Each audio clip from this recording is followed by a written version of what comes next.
Hello and welcome. If we haven't already met, my name is Ruben Rojas. I'm an attorney in California. If you see my previous videos, you know that I'm going over some cases that I went over while I was still in my first year of law school.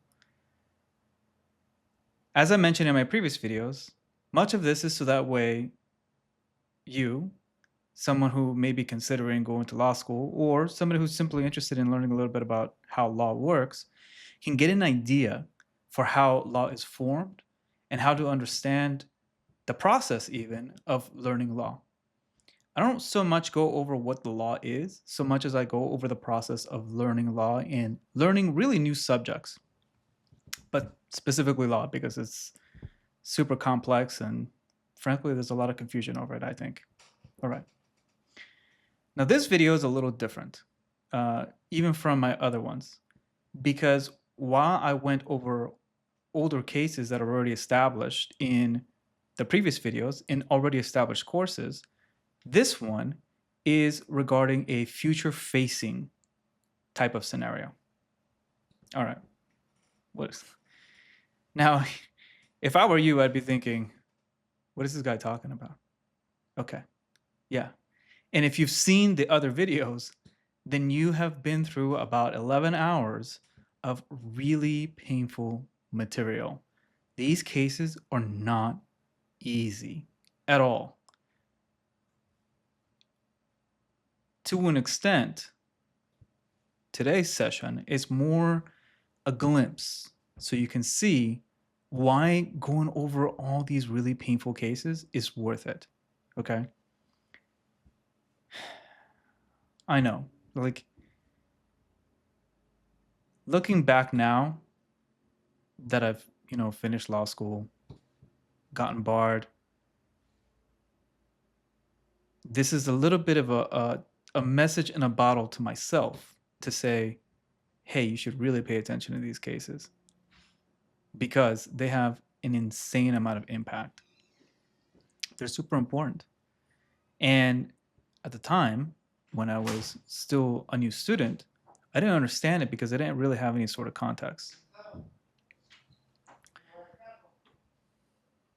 Now, again, if you're looking at this, you might be going, I don't know what the point of all these classes are, right? Like, I just wanna do criminal law, or I just wanna work with like contracts, or I just wanna, make a deal happen and like, do a merger. I don't want to do all these other classes, right? Like I don't want to learn all these other subjects. And if you see how a lot of attorneys function, a lot of them do function in that manner. They know their one subject and that is it. Don't talk to them about other subjects because they don't know what you're talking about. It's kind of an interesting phenomenon, quite frankly. But if you understand the system really truly, suddenly you gain an extra special power. You get the ability to see the future. Just a little bit, a little glimpse, right? Because especially these foundational courses, they really teach you human nature. And if you understand how people think and how they function and why they function, then you can pretty well predict what they're going to do in their next steps. Now, if you are, again, not interested in becoming a lawyer or not really thinking about going into the legal industry, this might not seem all that important. But even if, even if, let's say that you just want to be a manager or you're just going to go into business or, you have a dream that one day you're going to be a CEO. You need to know this stuff. You really need to know this stuff. And the person that has the foundational knowledge of these sorts of systemic architectures, they gain a huge advantage because they have a pretty deep insight of what people are going to do and how a market is going to respond, especially if, I don't know why I keep saying if, I should know better, when somebody wants to sue you. If you're in business and, oh man, you have this giant problem that you're making money, people are going to want to sue you. That's just the nature of the business. Now, some of the general strategy for modern companies today is to just budget that in. They just assume, you know what, we're gonna get sued. It's just a part of doing business. Let's just throw it in the budget. Okay, but how do you estimate that budget if you don't know how people are going to react to your product, or how what sort of exposure you have? You don't. That's why understanding these things is so important. Oh, you know my stance on it. I'm not here to make the news. I'm just here to report it. So, and that's why, you know, if you look at a lot of bachelor's programs, they don't really go too in depth into things like law or even really like accounting, right? Like a lot of it is a broad worldview of saying like, this is why you need this specialist. You know, like matter of fact, my bachelor's degree is in business management,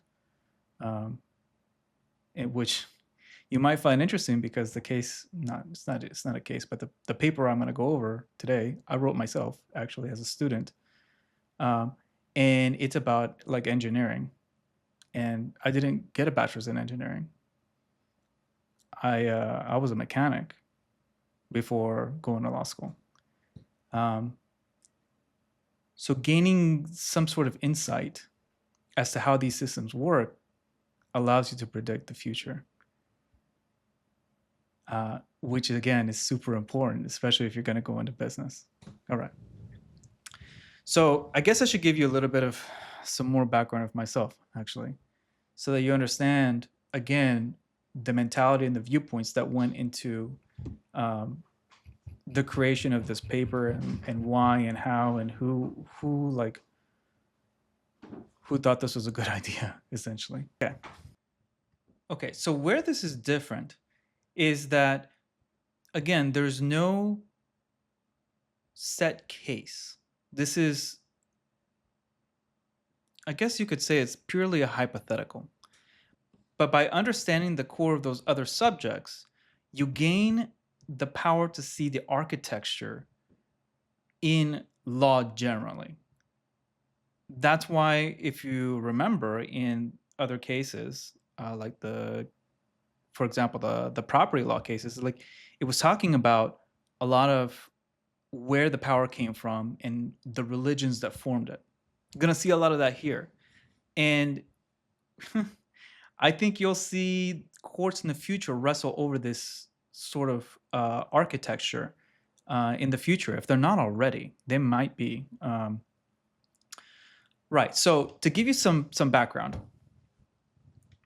I joined the Air Force when I was 17, became a mechanic, worked on C-17 aircraft. My background is not the background of an engineer, but I understand enough to be able to understand systems that engineers develop, if you will.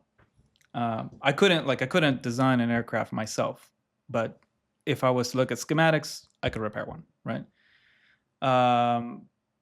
I got a bachelor's in business, so that a lot of it, business management to be specific, and a lot of it is in understanding people and how people function as an organization and as a group. That was before law school. Then I went into law school, and well, I wrote this paper for a class that was about internet law. Now, the prompt for this assignment, and by the way, this is actually, I think, the only class that I had, at least. No, that's not true. There was one other class. But it was one of the only classes where the class grade wasn't based on a issue spotting exam. Issue spotting meaning they give you like a fake scenario and you apply all the things that you learned throughout the course, and you have like an hour to go through every fact and wrestle with the law that you have in your head and try to like come up with a reasoning and a an estimated outcome for what's gonna what should occur, what the court should be looking at, based on that fact pattern that they gave you, right? This assignment was very different. I'm paraphrasing here because I don't remember exactly what our instructor said, but if I remember correctly, the prompt was surprise me. Make it something related to the internet. It was an internet law class, right? So yeah, this was back in fall of 2022, and our instructor said, try to be creative. Like try to write about something that no one else has written about before. Like, nah, you don't have to, and it's not really going to hurt your grade too much if it's something that has already been talked about. But this is like your opportunity to try to come up with something new, right? And I remember asking my instructor, okay, but like, how new are we talking about here? Like bleeding edge, or like relatively established, but not many people understand it. And I remember he looked at me and he said, like, how bleeding edge are we talking about here? Like, still in R&D, research and development? And I said, well, I think people are working on it. I don't know if there's anything established. He's like, well, there's got to be some law that controls it. Like this can't just be a technology paper. Like you're in law school, so write something about law. But if it relates to law, then sure, fine, good, all right. Okay, so this is where things get a little interesting, right? I wrote this paper before ChatGPT made headlines. Matter of fact, if I remember properly, I was finishing up the paper and doing like my, reviewing edits when ChatGPT made headlines. And suddenly, there's an artificial intelligence, right? And I distinctly remember at the time thinking, should I add in ChatGPT into this paper? And I remember thinking to myself, there's not really a whole lot of information on it, so I can't really use it. I mean, I can make like a real quick, like, oh, hey, while this paper was being written, ChatGPT came out. But nobody really knew enough about it to really know. I couldn't even say what kind of AI it was, or what like if it even was AI. For that matter, I didn't know if it was a joke. Like that's how new it was, right? So I ended up leaving ChatGPT out of it because there wasn't really a whole lot of information besides the hype, right? Okay.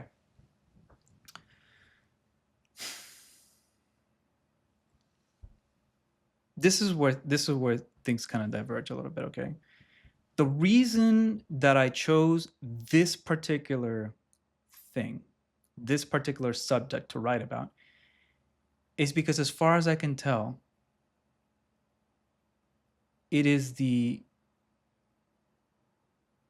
thing that touches on just about every corner of law.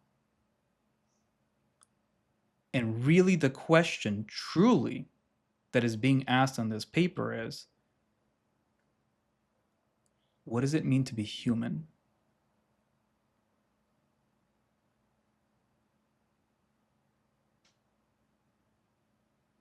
What does it mean to be human?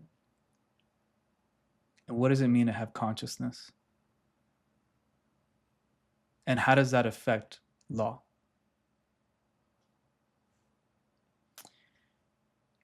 Again, if you watch the first 6 videos, which I can understand why you may be averse to it, it's 11 hours of painful content, or painful cases, in the sense that they're just really, really dense and they're really, really old.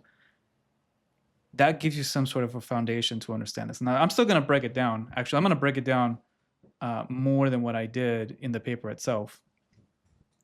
In part because ironically, I remember our instructor saying, like, remember who your audience is. Like, you are writing to a lawyer, so you don't have to explain, like, too much about like legal terms. Like, you can assume that I know those things, right? But even then, I had to break down some portions because not every lawyer knows about every form of law, right? Um, so, as you'll see here, this is regarding patents. Now, this patent, we're talking about the modern description of what a patent is. We're not talking about the property law patent definition that was being used in the previous case, where they're talking about a deed basically, or like a title to land. We're talking about here, we're talking about intellectual property, meaning the um, the ownership of like ideas, right? And this is where things get a little interesting too. Something to really look at is in the US, we recognize the ability to own an idea, which is not that way everywhere. Um, I could be very wrong, but my understanding is that China, for example, does not believe that people can own ideas, much in the same way that Native Americans did not believe that people could own land. I mean, like, you can occupy it, you can receive from nature's bounty, but it's not yours to own. It's not yours for anyone to own. And we, as uh, people of a British heritage of legal system, do believe that people can own ideas and they can own land and stake it as their own. So this paper is viewed from that lens. So if you live in a country that does not believe that ideas can be owned, this may not apply to you. But it would be good to be aware of the fact that there are some countries that are going to view as ideas as being ownable, right? Okay. So let's get into it. Okay. So this paper, like I said, explores a proposed test, meaning the paper itself comes up with a way for courts and judges to be able to have an established criteria of things that they should be looking at should a situation like this come across their desk.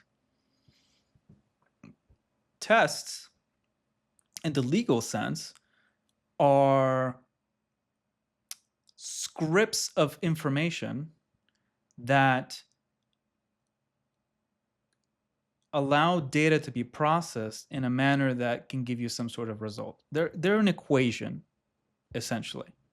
It's it's like you would see it in really anywhere. You add you add water and Tang, and then you have Tang juice that you can drink, right? Like it's an equation. So these are legal equations for how a situation can be processed when it comes across their desk.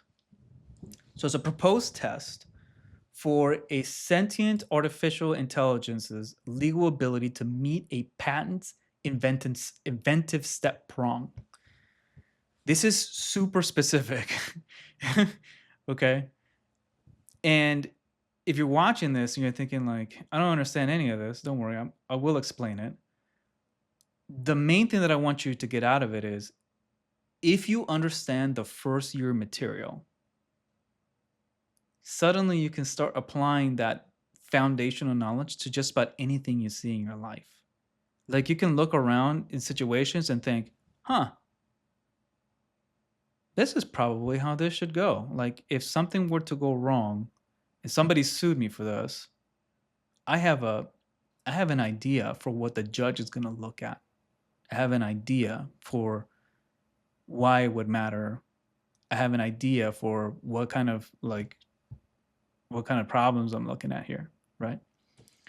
And in the opposite direction, if something were to happen to you, you could look at the situation and think, huh, this happened to me, and this other person did something or didn't do something, and they should have or should not have had, and they're responsible for it.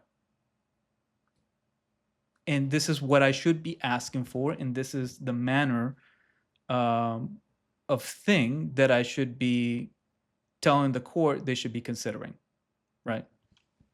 So, like in the situation of a collision, a car collision, you would be looking at things like negligence. Did they do something dumb?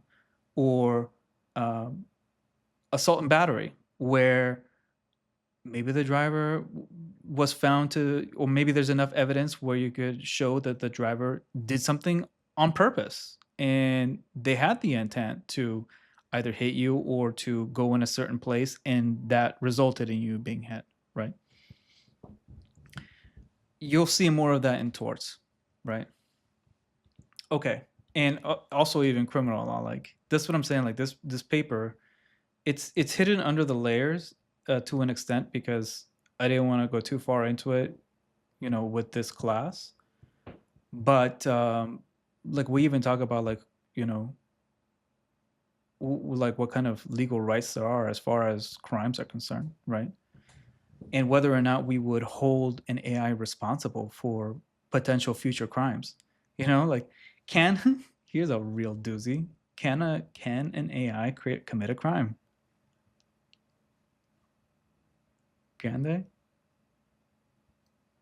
Depends on the crime, I guess, right? Like as we mentioned in the criminal law video, some crimes require a mens rea, meaning a culpable mentality, and some don't. So if you're looking at just that lens, then an AI could be charged with a crime. And then you have to take it a step further and say, okay, well, it was charged with a crime.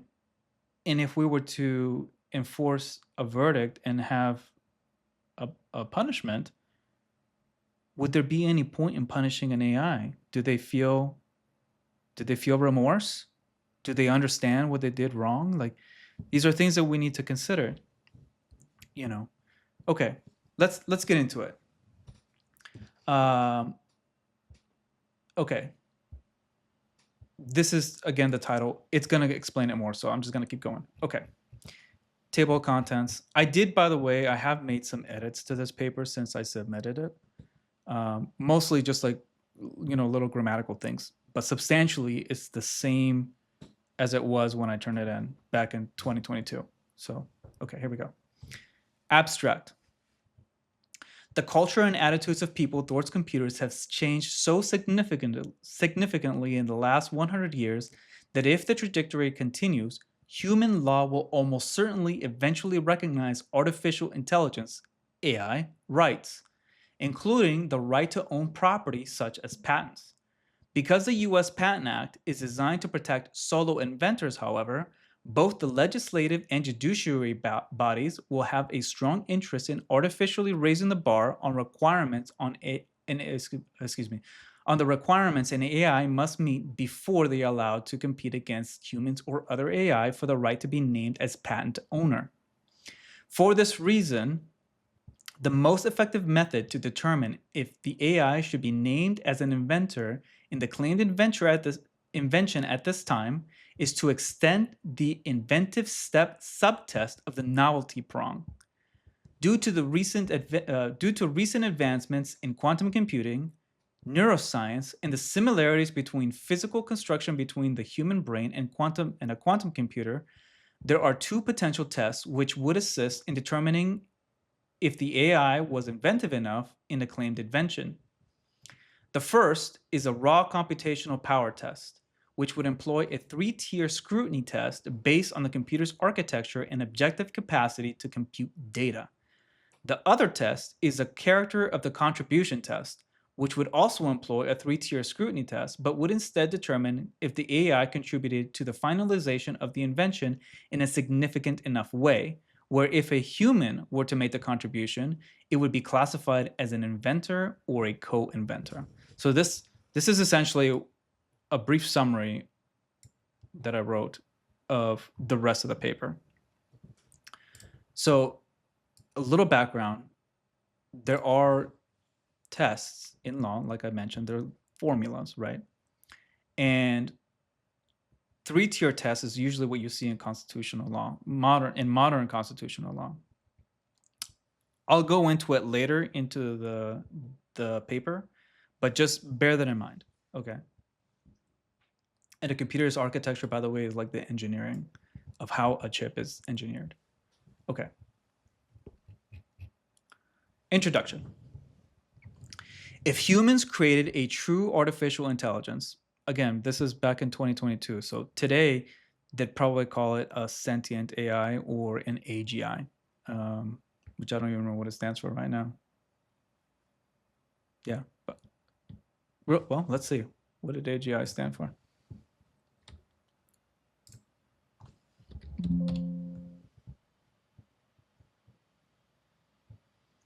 I don't think we're not talking about adjusted gross income. Artificial general intelligence. See, I had a little moment there, but yeah, you get the idea. Okay. Let me just make sure here. Yeah, okay. We're still rolling. Okay. If humans created a true artificial intelligence, AI, the creation of AI software would likely meet all the necessary elements to be eligible for a patent. If you remember, I talked about elements in I think it was the very first video. It was talking about elements versus factors, meaning that it's going to meet all the hard, strict requirements in order to be eligible for a patent. And remember that a patent is intellectual property in the US legal system. I'm going to go further into that, explaining like what's going on, but you'll see what I'm talking about. Okay. But life is not always so simple. What would occur if the AI itself designs and creates things that would normally qualify for a patent if the creator was human? We're starting to see this stuff now. We weren't seeing this in 2022. This wasn't happening. So like sometimes I wonder if my instructor looked at this and he was just like, okay, cool, thanks, but you're really just speculating. Was I don't know. Time will tell, I guess. Okay. So that's like a sub question, right? Like a hypothetical, like what would happen, right? Okay. Could the AI claim the invention for itself? If we're talking about a sentient AI, would the legal system as we have it now, meaning back in 2022, would it allow it to happen? Should it allow it to happen? Will it allow it to happen? That's what this paper talks about. What's happening now, should it, and will it in the future? Probably, what will probably happen in the future? How would it be different? Okay. Due to future generational changes in the culture and public perception, humanity will almost certainly eventually universally grant AI the right to patent ownership. But in the interest of preserving humanity's ability to procure and maintain patent rights, both legislature and the courts will likely be very interested in enforcing an even higher bar for patentability on AI than they do on humans. Do you remember, well, if you watched it, I think it was actually, the very last case, it was a property law case. I was talking about juries, right? Like who are the juries made up of? They're made up of humans.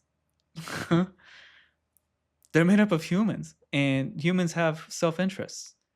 And if suddenly there's an AI or even a company that owns an AI, which we'll get into that later, they're going to be making arguments in front of a jury to decide, one way or the other. And those juries, what if they don't own AIs? Or what if even more so, what if they hate AIs? Or they don't understand them? Or they don't see them as having the capability to do so? Again, this paper is going to touch on that. So we'll see a little more later. Okay. Due to future generational changes in the culture and public perception, humanity will almost certainly eventually universally grant AI the right to patent ownership. But in the interest of preserving humanity's ability to procure and maintain patent rights, both the legislature and the courts will be likely very interested in enforcing an even higher bar for patentability on AI than they do on humans. This will be in the interest and interest and promoting the process of science and useful arts. This, by the way, comes directly from patent law theory. Like, this was the act. I thought I quoted this in here. I'm a little surprised I didn't. This was the Patent Act. Like, it was created for this purpose. That is the entire U.S. patent system right here, to promote the process of science, the progress of science and useful arts. That's it right there. With the purpose of forcing AI to struggle with meeting some requirements to secure a patent.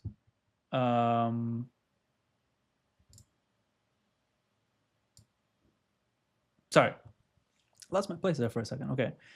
With the purpose of forcing AI to struggle with meeting some requirements to secure a patent so that humans can still have a chance to compete with AI.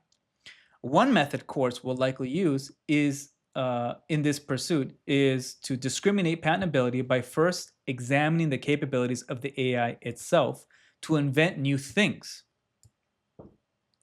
We'll kind of do this already, by the way. And again, we'll see more of that later. Okay. Courts will probably extend the inventive step of the novelty test when an AI is involved with a 3-tier test, a presumed inventive. Let me backtrack here because I lost myself in my own writing. Can you believe that? Okay. Courts will likely extend the inventive step prong of the novelty test when an AI is involved with a 3-tier scrutiny test. Okay, so this is the test we're talking about, that formula, right? So there'd be 3 categories. A presumed inventive, which is similar to what the legal industry recognizes as a strict scrutiny test. So they just assume that it is not, that AI would not have the ability to invent unless you show like overwhelming evidence, basically, right? A balanced test, which is somewhere in the middle, and a presumed inventive rational basis type test. So again, the legal system under constitutional law already recognizes this system of 3 tiers, right? And under rational basis, it goes the exact opposite way. We assume, under a presumed inventive category, we would assume that AI is capable of inventing things. Maybe not necessarily that it invented that thing, but it is capable of inventing things, right? Okay. Unless there's overwhelming evidence to show otherwise, right? Okay. Based on either the raw computational power of the hardware that the AI utilized to create the invention, or based on the characteristic of the contribution the AI generated towards the final invention. All right. So now we're going to talk about a little bit about like what exactly is a patent and like what do we care, right? It's funny, like you might think I'm being facetious when I say like why do we care? I remember I took calculus at one point and I had to get a tutor because I was just really struggling with it. And my tutor was telling me about the equations, and you know, he was like explaining the function of the equation. And at some point, I looked at him.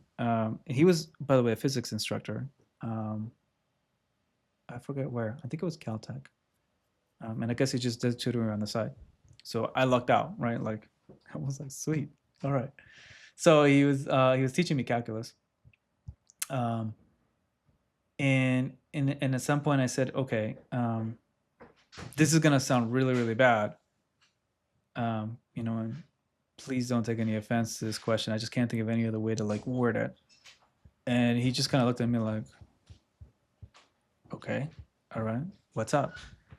And I said, in order for me to really grasp the material,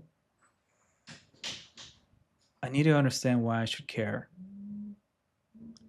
Like, when am I going to use this first? What's the application?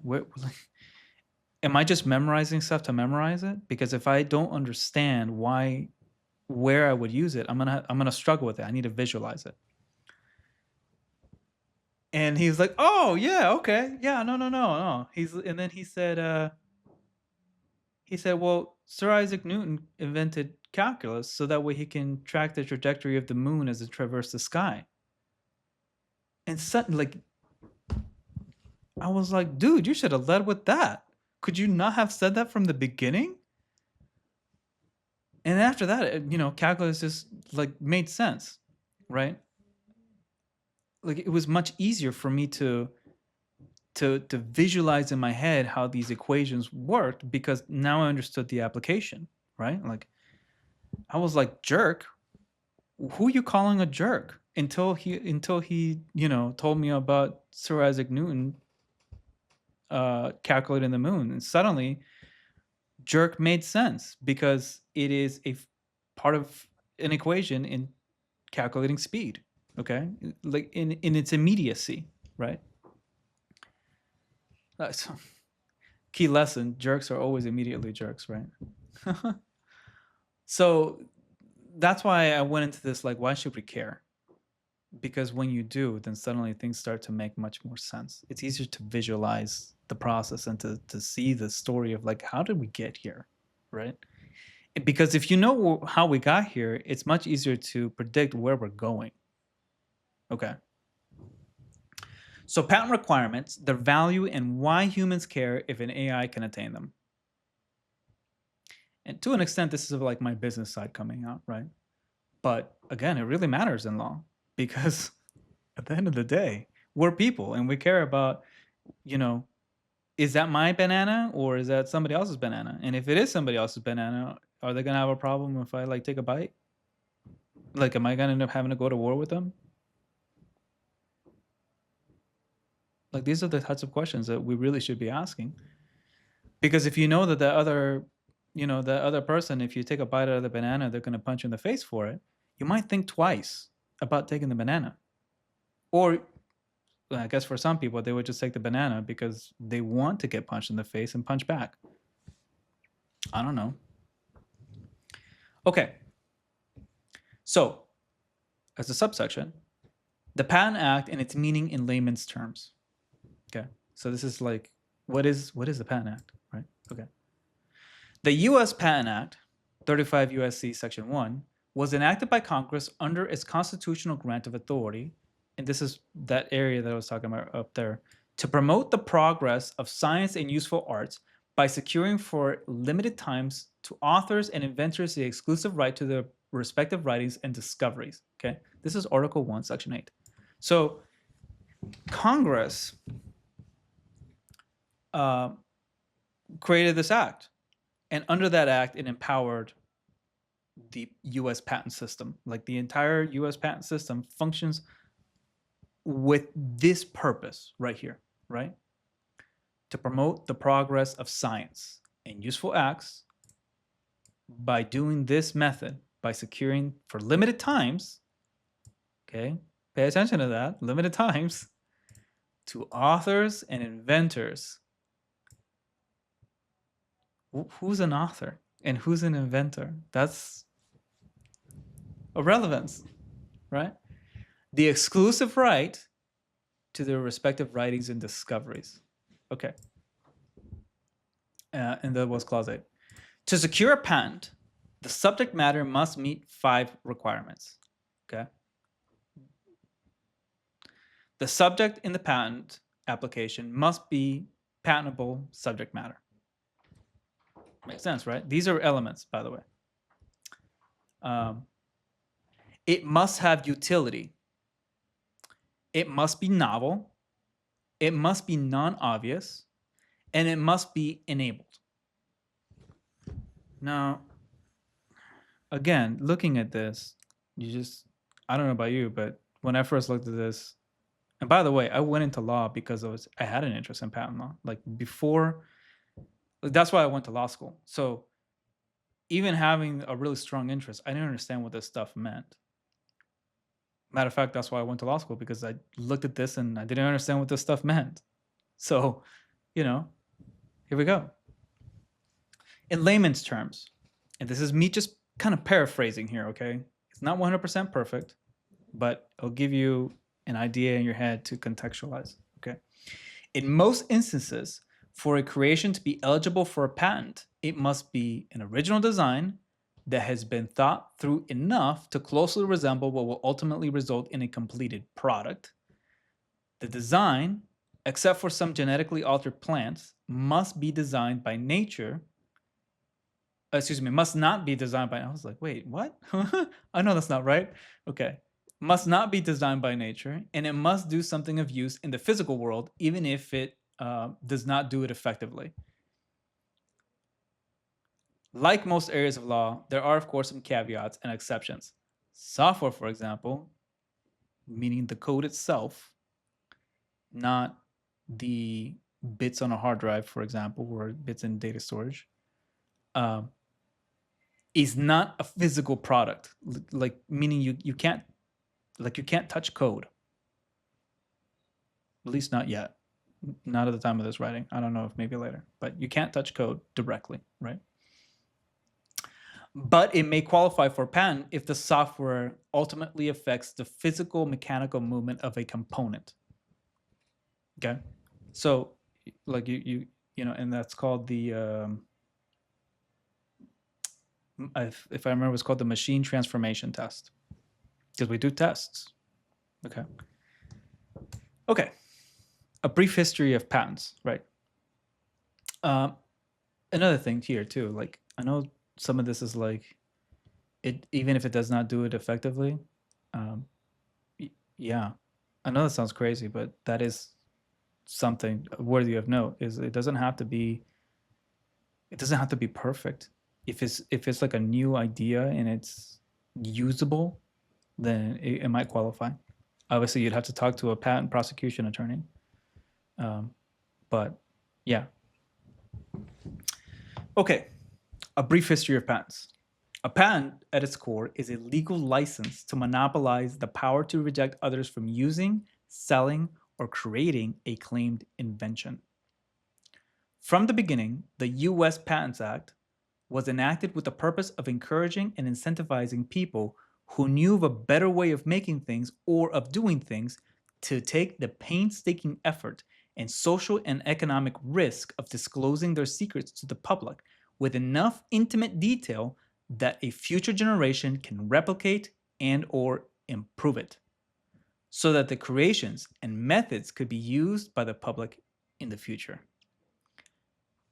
Okay. I think that's relatively straightforward. I don't really need to expand on that, right? Like, it was, it was like your uncle's like secret sauce for how to like tune an engine, or they figured out how to make a better mousetrap, right? Back then, as I explained here, people didn't really want to go into to disclose their secrets. They just didn't, because first of all, they might not even have seen any value in it. They might just have thought, oh, it's just you might see it, a more modern version today is, oh yeah, my grandma, she has this recipe of how she like bakes pies. It's not really worth anything. Like, I'll just show it to you. Yeah, people don't think there's any value in that, and there is, because sometimes grandma's pie is really, really nice, really, really good, and other people might like it. So by sharing that knowledge, or we created a system where people can share that knowledge and they can profit from it. That's essentially what the patent system is about. Okay. Or more specifically, they can share that knowledge and they can control who is allowed to use it. And they're allowed to profit from other people not being able to use it. Again, we'll get more into that later. Okay. Before the US Patents Act, tons of people were sitting on valuable ideas and related engineering. and never disclosing them because they either did not want to share their secrets or because the inventor did not feel their ideas and creations were valuable enough to warrant sharing with the public. Today, people at least understand the notion that an invention can be valuable, and companies use patents as an arsenal of nuclear deterrence against one another. Here's an example. Apple versus Samsung, for example, settled for 1.04 billion in 2012. That isn't even the highest settlement on the record. It is important to note, however, that while patents are hugely valuable assets to a company and is often a big piece of a company's valuation, they are not without limitations. Utility patents in the United States have a time limit of 20 years from the time of filing, not from the time that they actually got the patent and completed it, but from the time they filed. Although a patent is a license for a monopoly power to exclude others from a market of the named invention in the patent, it is not exempt from antitrust claims of predatory use of monopoly power. We're not going to get real deep into antitrust stuff here, but it's just something to be aware of, right?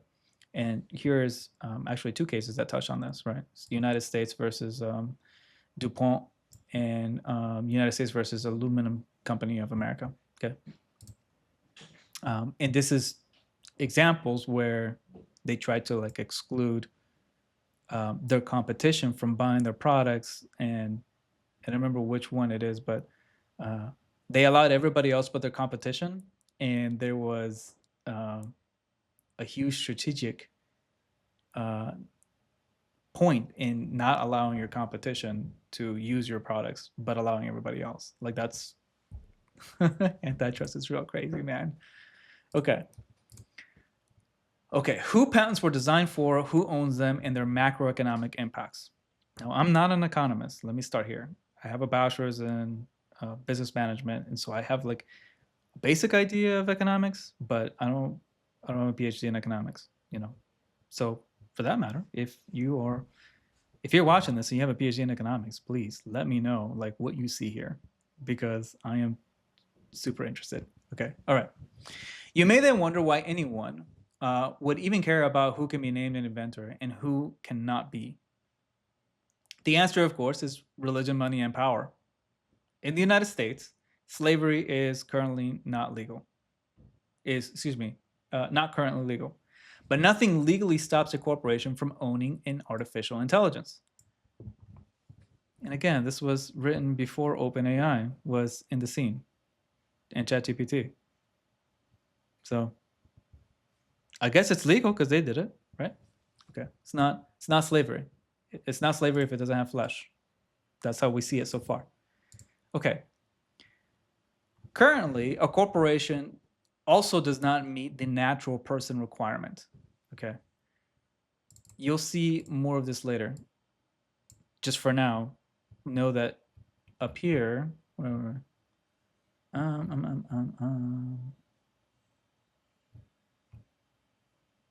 I forgot where it is, but that is a requirement that is being put forth.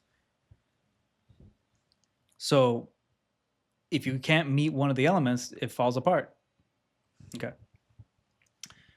So currently, a corporation does not meet the natural person requirement. So it must name engineers in its employment as inventors and contractually force those engineers to give up any patent rights they might have had in exchange for being employed at the company to begin with. However, if a corporation can own an AI and that AI can be named as an inventor, then at least in the current state of affairs, that corporation can de facto, meaning effectively, create and own patents without having to hire engineers to do the work for them. This is why we care. Yeah. Okay. This may sound like a trivial thing, but when we consider that computers do not get tired, do not ask for restroom breaks, do not go on strike, do not demand reoccurring payment, meaning they don't ask for a paycheck, you know, they have to pay for the electricity, but it's different, right? Okay. And if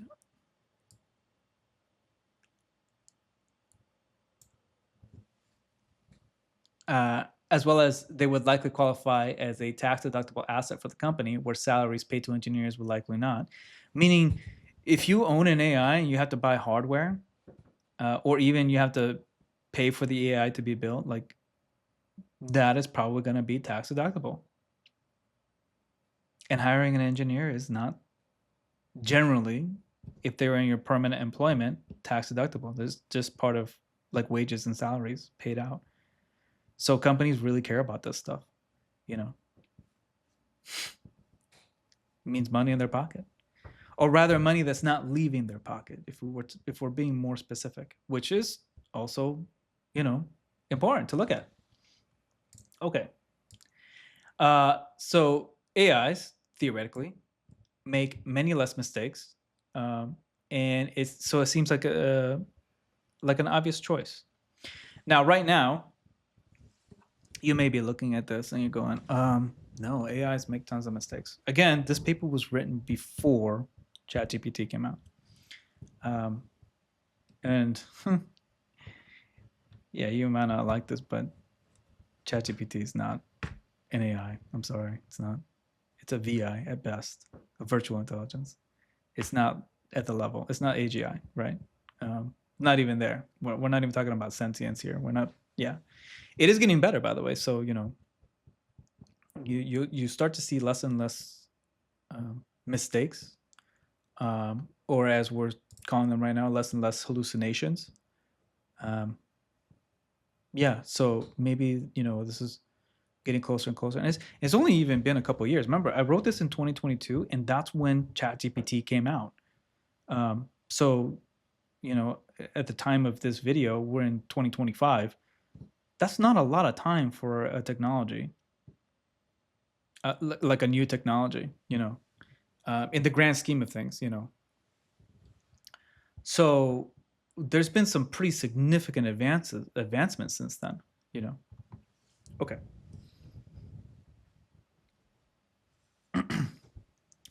This is, of course, countered by religious groups who, although enthusiastically admit that humans create other intelligent humans, would be appalled at the thought that humans could create a non-biological entity that could also create.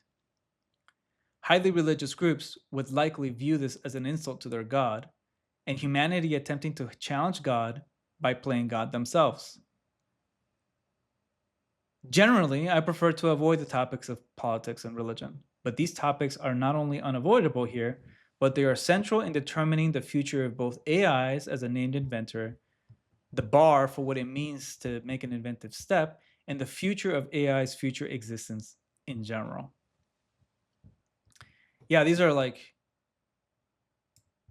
these are super sensitive topics, and obviously I'll approach this from the most objective direction that I can, but there's no denying that religion plays a very large role into law. It plays a gigantic role in how law is going to be interpreted and what the foundations for that system will be. So like right now, we'll get more into this later. Right now, we're in a different paradigm of thought regarding AI versus what it would have been 100 years ago and what it will be probably 100 years from now. And when these systems are put into place, it's going to matter. It's going to matter which generation it is. Like, it's going to matter how old the judges are. You'll see more on that later. But yeah, we'll see if they can really be objective. They might not be, frankly. Okay. Human versus computer. Impact of changes in culture. Okay, here we go. Like the definition of woman, the definition of artificial intelligence is evolving along the relationship a generation culturally holds with the distinction. Some say AI occurs when a computer gains the ability to solve complex problems at a level of an average human, and some others focus instead on the humanistic characteristics like emotion and self-awareness or consciousness. And while tests like the Turing test attempt to make sense of a software's capabilities, The topic that is neglected is the human approach to computers and the idea of AI having an identity or a personality. It seems at this point, the only generally universally agreed upon fact is that although AI theoretically necessitates the use of computer hardware, it is widely accepted that the AI itself is the software program that grows on its own rather than anything physical. This may sound insignificant in the legal analysis because it is easy to underestimate how public opinion impacts juries in the legislature, but the reality is that law changes with the winds of public opinion because legislature seeks to make laws in line with public views, or at least the constituents that voted them in. Based on their opinions and judges, legislatures and juries are made up of people with opinions and morals that are based on the culture of their upbringing, and their decisions reflect the matter directly.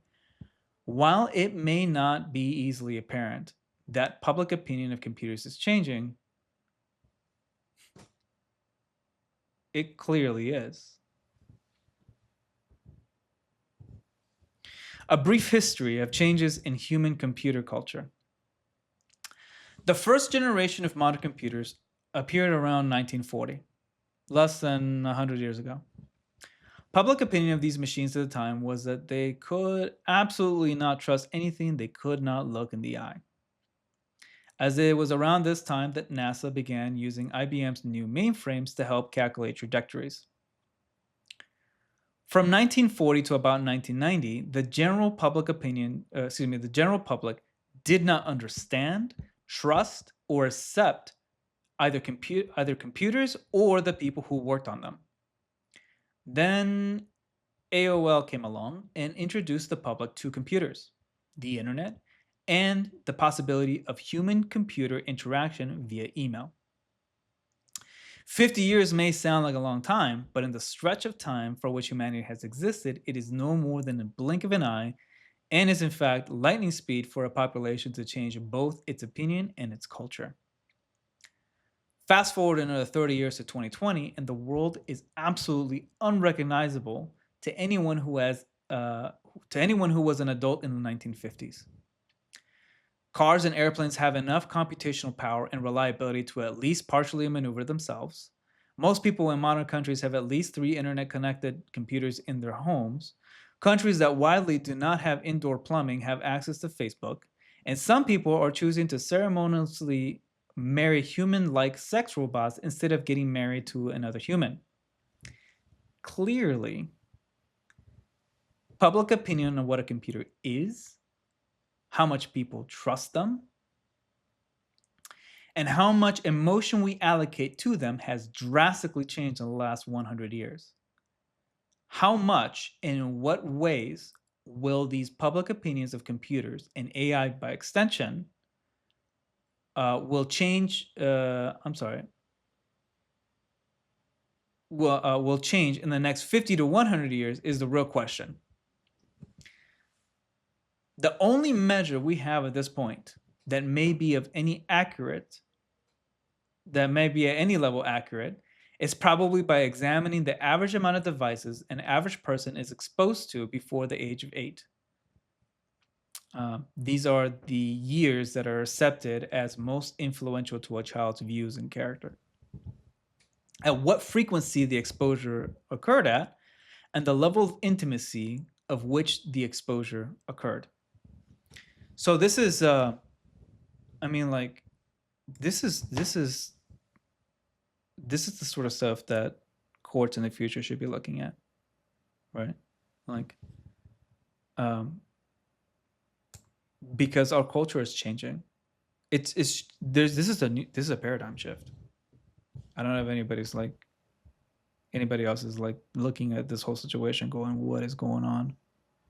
But if you are wondering that, this is your answer. This is what's going on right here. Culture is changing. Things are changing. Okay. Like, people themselves have not actually changed. That's the crazy part. Like, people themselves have not actually changed. Just the way that we interact with our environment has changed because the environment has changed. It's an adaptation, right? Okay, here we go. So, baby boomers and Generation X. Baby boomers had no exposure to computers in their early childhood, and many likely had never heard of their existence before the age of 8. Today, baby boomers generally still do not understand these devil things and hate them all as a result. Generation X children, who came from upper middle income to wealthy families, probably heard of the existence of a computer, though most had not seen one before the age of 8, and even fewer had one in their home before the age of 8. Most of the Generation X today are not very proficient with computers, but they're at least capable of using them for basic work functions like social media use and light web browsing. Generation Y, millennials. Generation Y millennials, people that are born between 1980 and 1996, is when computer culture started to drastically change. The majority of millennial children had heard and at some point saw a computer with their own two eyes before the age of 8. Many of these children also probably had at least one computer available for student use under supervision in a computer lab in their school before the age of 8. And some had one or more computers in their home. Millennials today are far more comfortable with computers than previous generations. Most millennials in the United States use computers for daily work, social life, and recreation, and many have multiple computers in their homes as adults. For millennials, it is increasingly becoming commonplace to at least a basic level of understanding of programming for use in Excel before they can advance to their mid-level careers. Yeah. So if you're a millennial, like especially if you're like doing office work and stuff like that, you have to understand some level of programming to be able to use Excel. So, which is far more than what a baby boomer was expected to do in their mid-career duties. They didn't have to know how to use Excel. They didn't have to understand programming. Not most of them. There were some, but very rare, right? Okay. Generation Z. Generation Z does not understand what life without computers looks like. Generation Z, births from 1997 to 2015, were all born in an age where the internet was in existence. And by the time a Generation Z child turned 8, nearly all schools in the United States had at least one computer available in the library, and many schools had a full computer lab available to the student body. When a Gen Z student enters high school, most would be expected to have computer proficiency higher than most adult millennials today, even on programs that millennials use for daily work.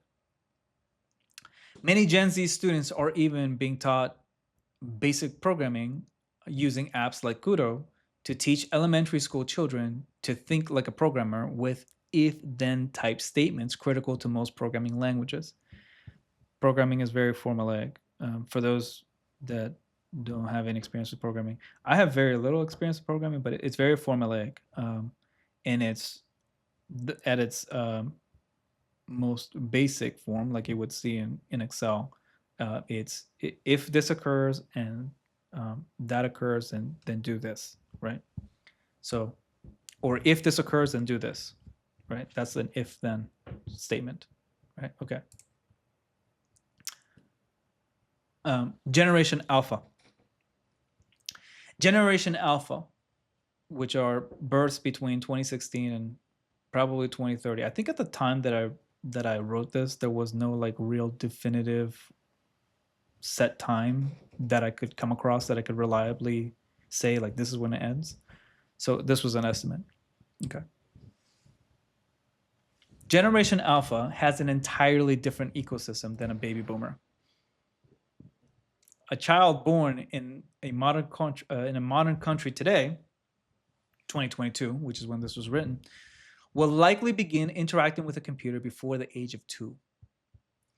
Where older generations either learn their beliefs and values from either other people or television, Generation Alpha will likely learn the bulk of their belief system from a tablet, a cell phone, or a future technical equivalent. And considering that the FDA has recently approved the Neuralink cybernetic implant device for a biological entity directly, again, this is 22 and 2. So like now this is, it's old news, right? Like I think they started with a monkey. They have actually put in a human now. Back then they hadn't, to my knowledge, they hadn't actually done it. They had just approved it.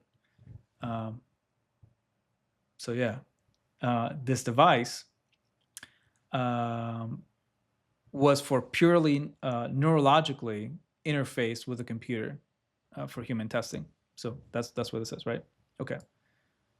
And considering that the FDA has recently approved the Neuralink cybernetic implant device for biological entity to directly, purely neurologically interface with a computer for human testing, Generation Alpha will likely be the first generation to encounter people who chose to become cyborgs to extend their abilities rather than to compensate for a disability.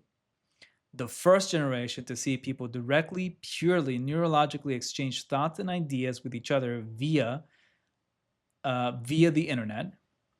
And it may be also the first generation with the capability of learning material via a program download to the brain instead of through study or through school lecture.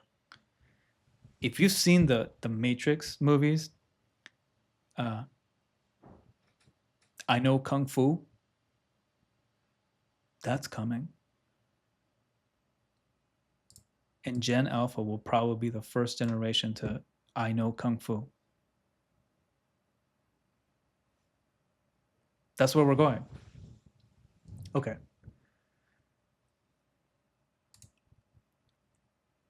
Today, meaning 2022, chatbots are increasingly becoming more difficult to distinguish from live humans, even when tested by engineers, as seen in the current dispute of Google's Lambda chatbot's own claim that it is sentient. That said, children born today will be introduced to these chatbots at an early age, and for most, it will be that child's first friend, and likely that child's only friend that has never judged them, betrayed them, or was ever unavailable. I want you to really pay attention to this. And if you remember the past, like the cases that we looked at, the emotional state of being of a population, like a jury, will have significant impact on laws that are passed, number one, but also on how a court is going to interpret a situation that is before them. And if we're looking at asking a question like, hey, is an AI capable of inventing stuff? If we're asking that question, and we're asking that question to a jury that has a younger population that has been interacting with AIs and chatbots whom they interact with as if they're like their closest friend, their first friend, you can bet that there's a higher chance that they will find in favor for an AI than if you ask an older population that believes, for example, that AIs are all Terminators.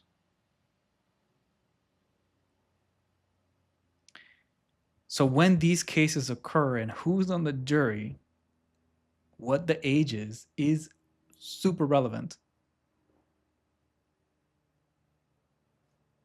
And if you remember the question of, and again, I think this was the property law case of, are we inheriting Britain's mentality, or are we coming up with a different one? And they came to the conclusion, they're like, well, I guess we're British in mentality, so we're going to pass British-like laws. There's going to come a time when that's going to be kind of the question, is like, is the new generation going to continue the mentality of the older generations, or are they going to come up with their own? That's going to be a substantial part of figuring out how these cases are going to go. And it's not just like, I don't want you to get confused. This is not just about patent law. This is about can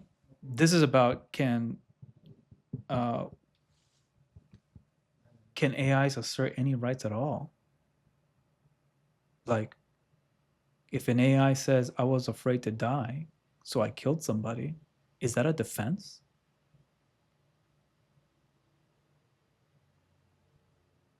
Can an AI be insane? Does it have an insanity defense?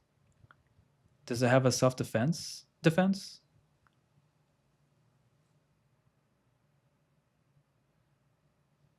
Can we throw AIs in jail? Is that even a thing? Will it be a thing? Can you just simulate it? What about pain? What happens if a proposed punishment later on is to have an AI simulate that it is being tortured? Is that a cruel and unusual punishment? These are things we need to start thinking about now, because these problems are going to come up real soon. And we are wholly unprepared for this.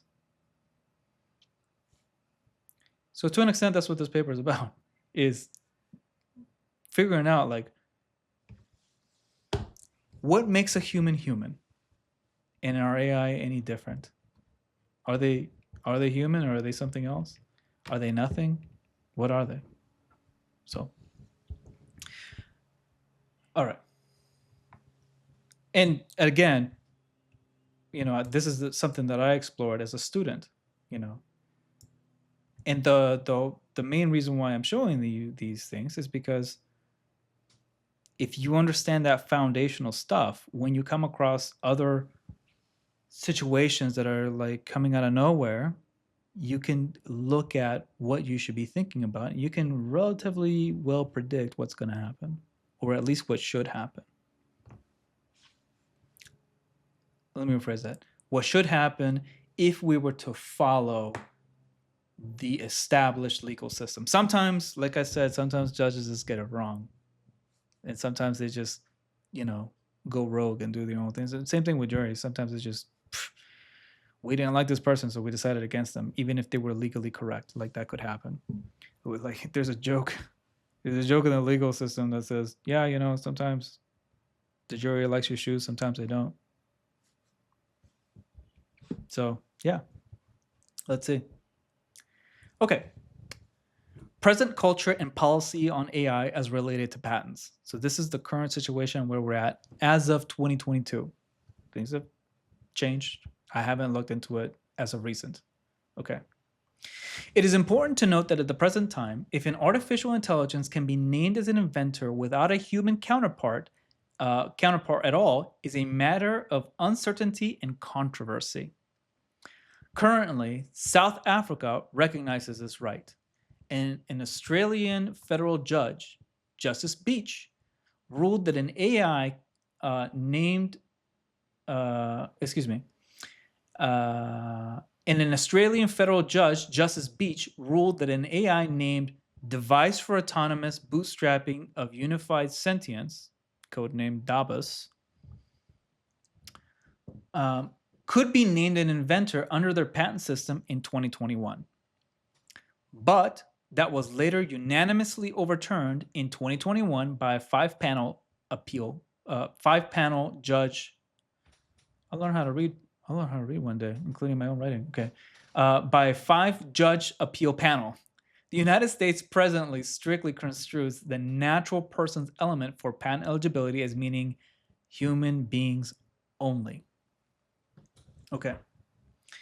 This is reflective of exactly the notion that changes occurring with the time and culture as described above, and the fact that judges at this point in time tend to be older males with opinions based on the culture they were raised with. More interesting is the logic that Justice Beach used to rule that AI. Excuse me. More interesting is the logic Justice Beach used to rule that AI could be named as an inventor for patent prosecution purposes. This is what Justice Beach said, okay? While the Commissioner of Patents sought to emphasize the dictionary definitions of inventor, meaning they went to the dictionary and they said inventor, this is what it is. Given that inventor is not defined in the act, this is something they put within there, right? Justice Beach was not persuaded.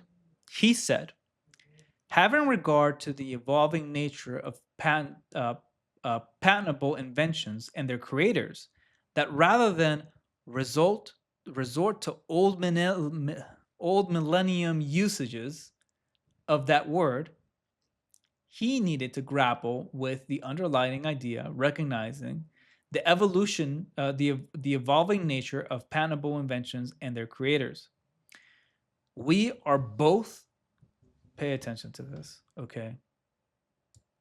Really pay attention to this. We both create, we are both created and we create.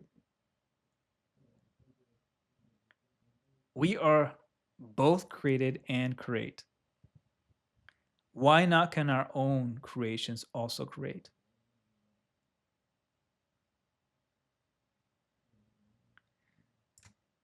And I got this from in the courts, Australian courts, WIPO. You can follow that if you like. And the last time I looked at this was December the 4th, 2022. So now even more interesting is the uncanny similarity of Justice Beach's logic to the logic used in the Animatrix 2003 cartoon, which is a collection of shorts designed to help fill in the gaps of the cult classic Matrix films. Okay, I believe these are all created by indies, independent like studios. But if I remember, the Wachowskis have accepted them. I guess they've accepted them officially as canon. So they're like part of the official storyline, right? Okay. So the first and second of the shorts focus on the concept that you see in Genesis, right? Meaning the Bible. So then I put the first and second of the shorts focus on the concept that as how Genesis 1:27 in the Bible states, and this is one of many versions, they're all slightly different, but they kind of all say the same thing. So God created mankind in his own image. In the image of God, he created them. Male and female, he created them. Okay. From the legal lens, if you were to interpret that,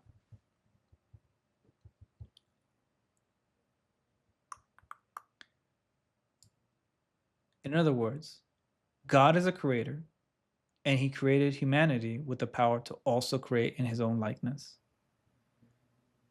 So then the Animatrix film, that little cartoon collection of shorts, they took this another step further, and they referred to AI as machine. That's what they call that, right? And they said, then man made the machine in his own likeness. And you can see that in like 1 minute, 17 seconds, something like that. Okay. The Animatrix further explored the notion that humanity would have strong conflicting opinions about AI not being a natural person. They're just like, you don't look like us, basically.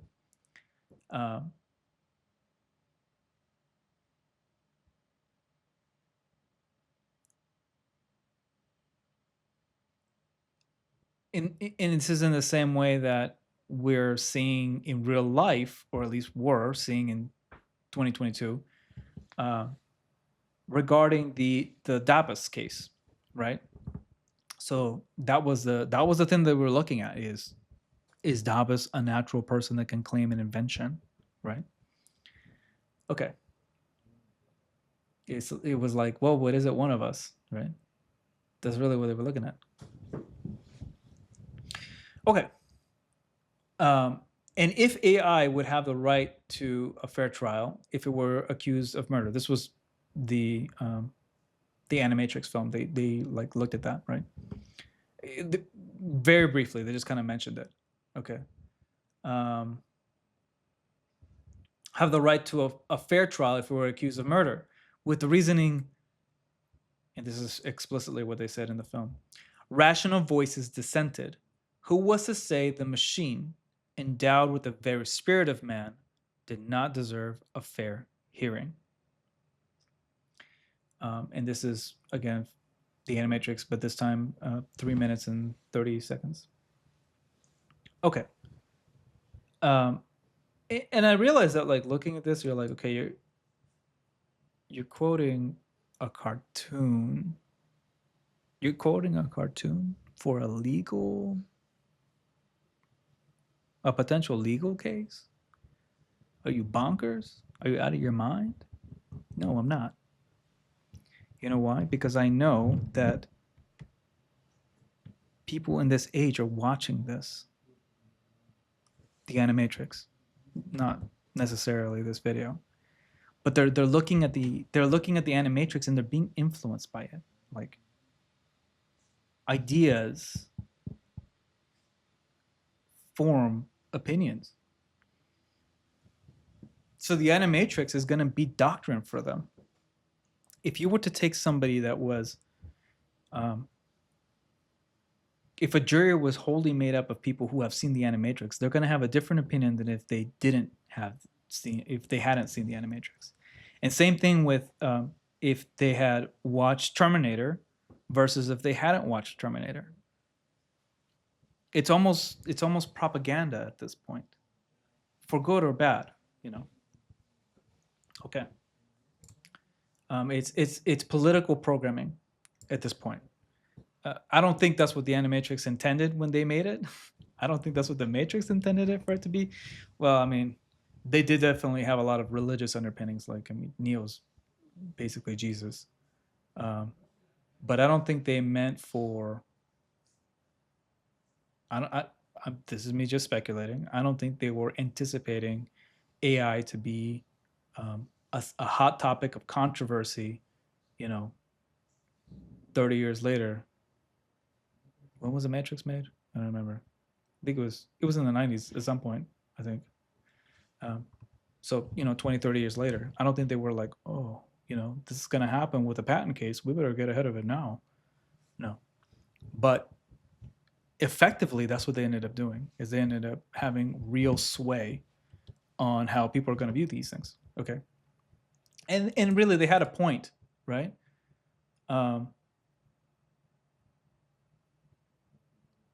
If we can create, if we were created with the ability to create, and we create something with the ability to create, like, what rights does it have? That's really like what Justice Beach is talking about here. Okay.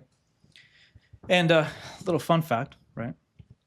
Although not legally sufficient, a legally sufficient, significant fact, it is entertaining to see that when the case in the movie of the Animatrix in 2003 did not go well for the AI, they sought refuge in the cradle of mankind in Africa. The same country that in real life has accepted the notion that AI being nameable as an invention, as an inventor in a patent in 2021. So, like, it's almost like they predicted the future. Like The Simpsons has like this reputation for predicting the future. I feel like that's what the Animatrix did with patent stuff. Because if you want your AI to have the legal recognition of being a patent inventor,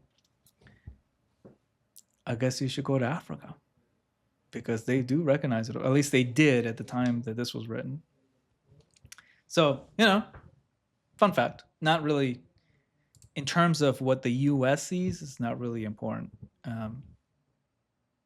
It could influence, though. It is something that they would look at. Like if they have a case before them today, they might look to see like what are other countries doing? Has somebody else already found a solution for this? And they might look towards Africa. They might look towards Australia, and say, well, do we think more like Africans, or do we think more like Australians, or do we think like neither of them? Right? What are our politics? Yeah. Okay.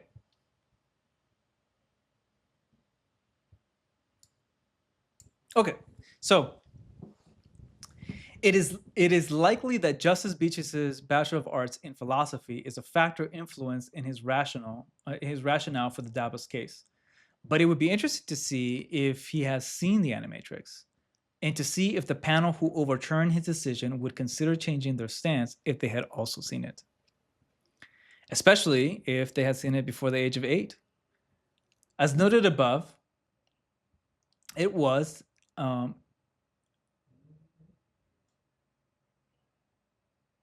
I'm sorry. Uh, as noted above, it would also be interesting to see what each of the justices' exposure to computers was in their early childhood and at what frequency. But the real question of relevance is, how would this case come out if justices born in younger generation that had a much more intimate relationship with computers, how would it turn out? Um, I paraphrase ironically here. Paraphrase my own writing. Okay, the inventive step. Humanity will likely make it very difficult for AI to meet the novelty test, which happens to be one of the most litigated points in patent law. By raising the bar on the inventive step with the current notion that AI cannot create in the same way as a human. The inventive step is a prong that occurs after a claimed invention has passed the novelty test.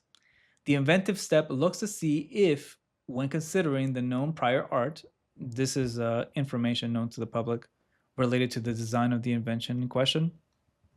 So, what are like the prior designs that have already publicly known? That's prior art, right? The claimed invention in the patent would be obvious to a person skilled in the art. The art meaning the claimed invention. Okay.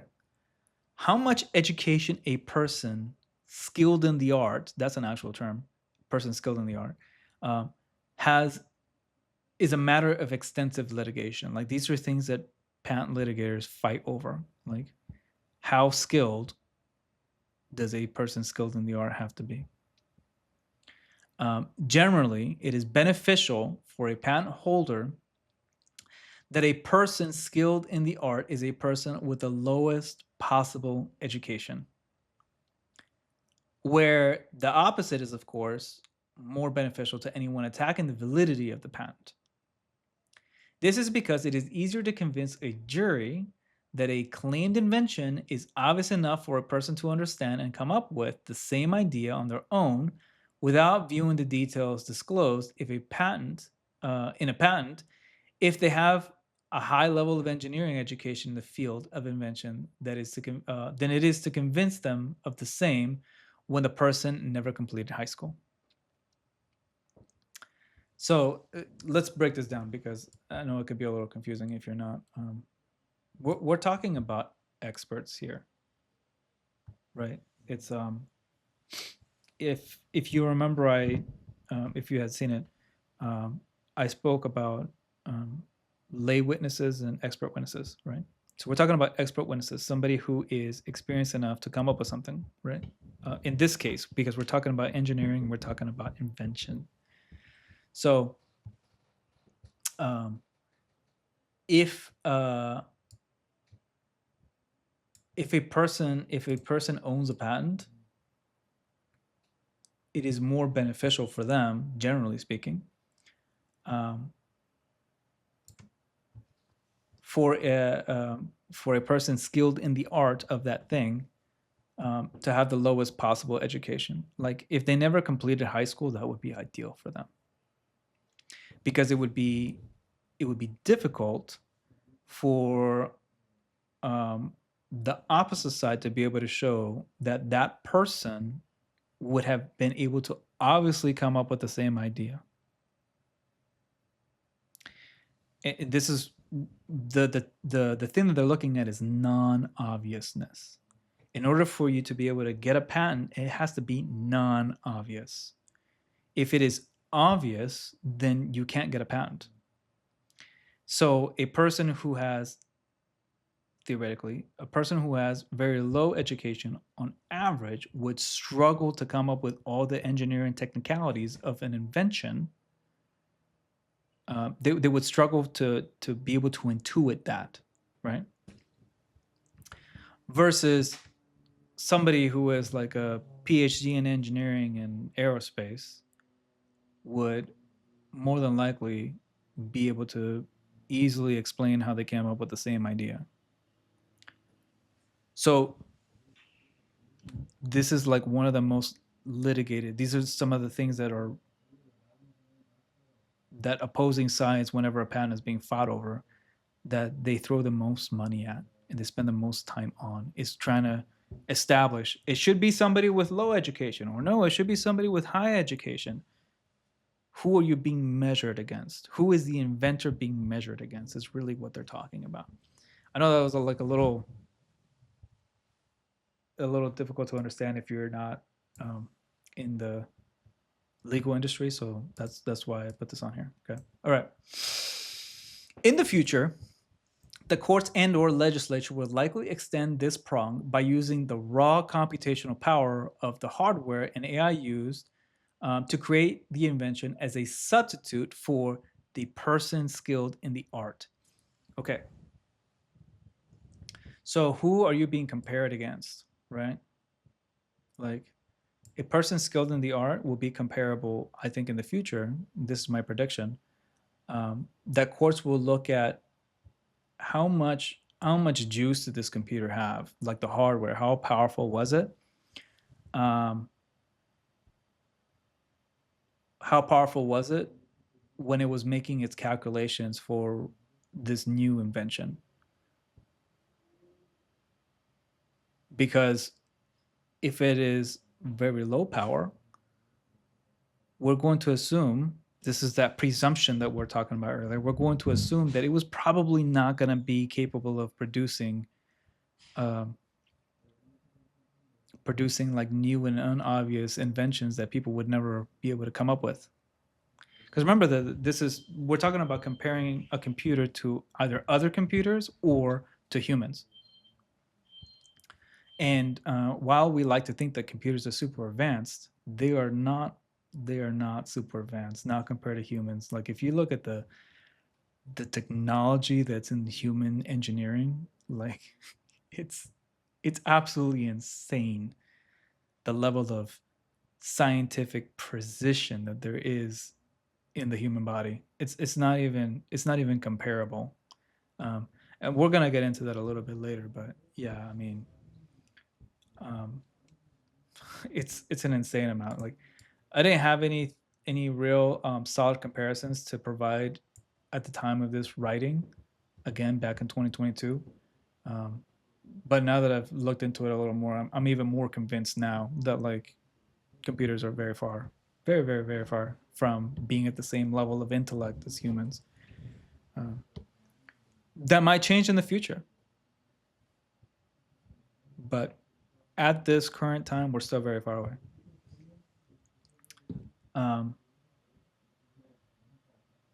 Yeah, like just for some context, like no, well, I'll say that later. I'll talk about that later. Okay.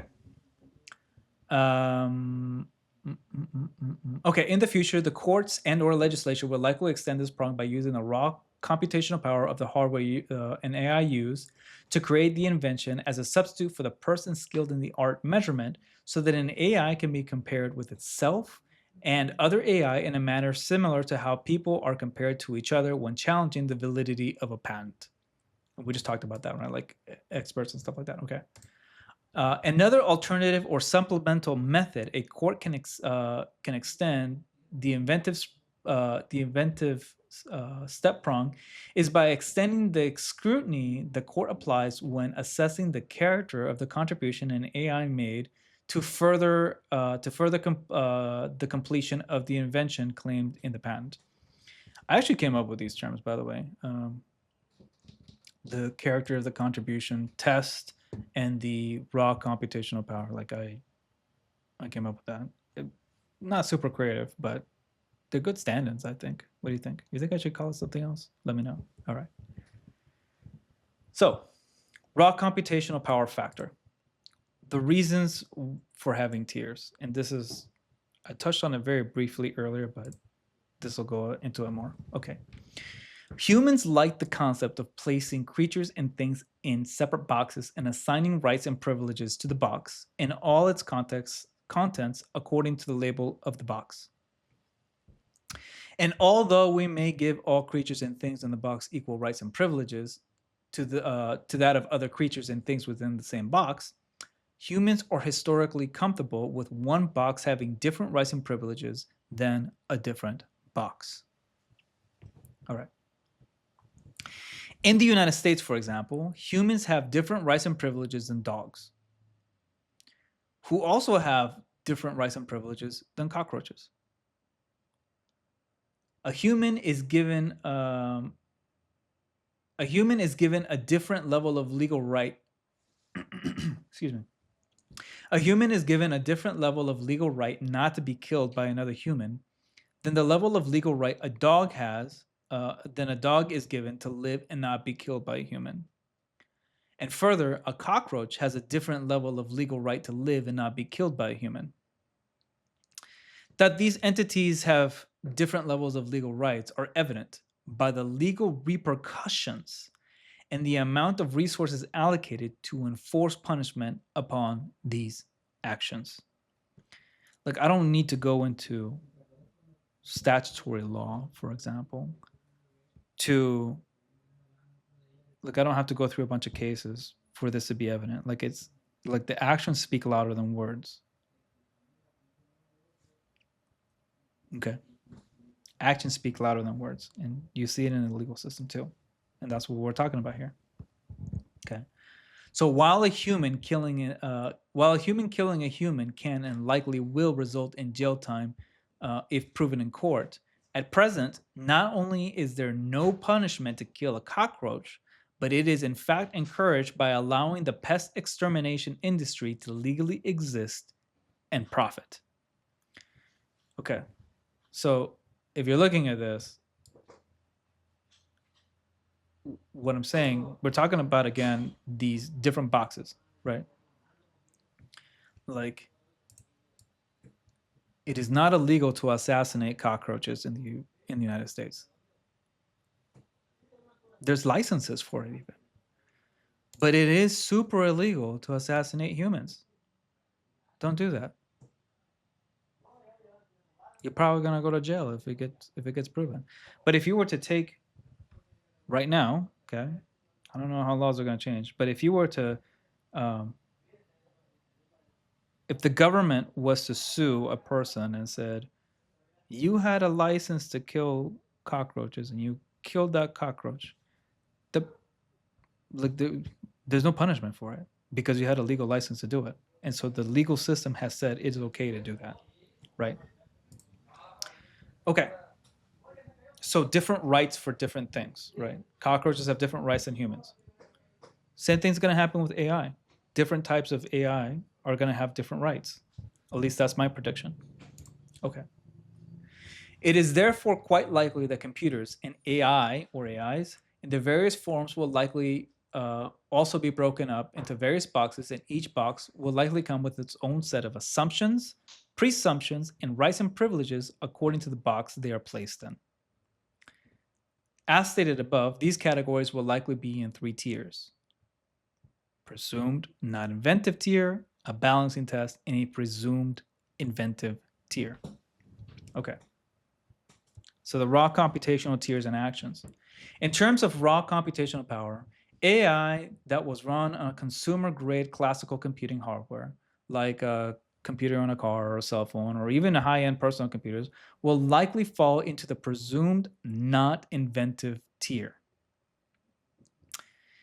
It is important to note that just because an AI is placed in a category does not mean they are necessarily barred or guaranteed to pass this prong extension, but rather it will be used as a starting point for a refutable presumption, meaning it can be proven that they, even though they start out there, the outcome could be different, right?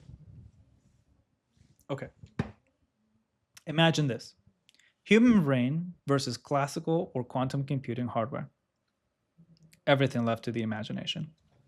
Okay. At this current time, we know painfully little about the human brain as a physical structure, and we know even less about human programming. Psychiatry attempts to scientifically rationalize the physical and neurochemical interactions that occur in the human brain and how they affect the human condition, where psychology tends to be more focused in human programming in terms of instincts, human behavior, and how humans interact in an ecosystem. That said, neither has has a scientifically concrete explanation for the existence of human imagination or creativity that is critical to assessing if an entity is capable of being inventive. Psychiatry has identified that certain parts of the brain become more active when creativity occurs, and psychology has identified certain environments that can make it more difficult for a person to feel creative. They have also identified that people with certain personality characteristics or indicators have some connection to indicate how likely that person is, how likely a person is to be the creative type. That was a typo. Okay. So, this is me just outlining, like, this is where we are as a science, or at least where we were in 2022. I know there has been some progress on this stuff. I don't know how much progress there has been on identifying where creativity comes from as a physical, um, as a physical progress, but I've seen some relatively recent articles. I think within the last maybe 3 or 4 months that started talking about, like, hey, we think we found where like cognition comes from. I could be wrong. Maybe it's, and it could be even like older articles that are like resurfacing. That's just me going off of memory here. Okay, so, but again, this was in 2022, so things were a little different back then, right? Okay. Similarities to human brain and quantum computing hardware. But it was not until after humanity achieved quantum supremacy in 2019 that the idea that the human brain was simply a quantum biocomputer was entertained seriously. An article in Neuroscience News in October 2022, for example, outlined that a study suggested that quantum processes are part of cognitive and conscious brain functions. Okay, so this is, Neuroscience News. You can look it up. Um, Another thing to note here, again, because I was a student and I'm not a neuroscientist, is to an extent you have to take this with a grain of salt. A grain of salt. A grain of salt. I can only go off of the information that I have access to and the information that I understand. But this gives you some sort of trajectory, which is what the paper was about. And as my understanding grows, maybe this will shift. Maybe it'll change. So far, what I've seen, I don't think it's, if anything, it doesn't seem like it's going to shift. It's just becoming more prominent. And at the time, like, this is all bleeding edge tech. Like, I'm sure that they had more discoveries that they just hadn't announced. And maybe that's what we're hearing about now. But I mean, like, I don't even remember when this was released, but it was relatively new.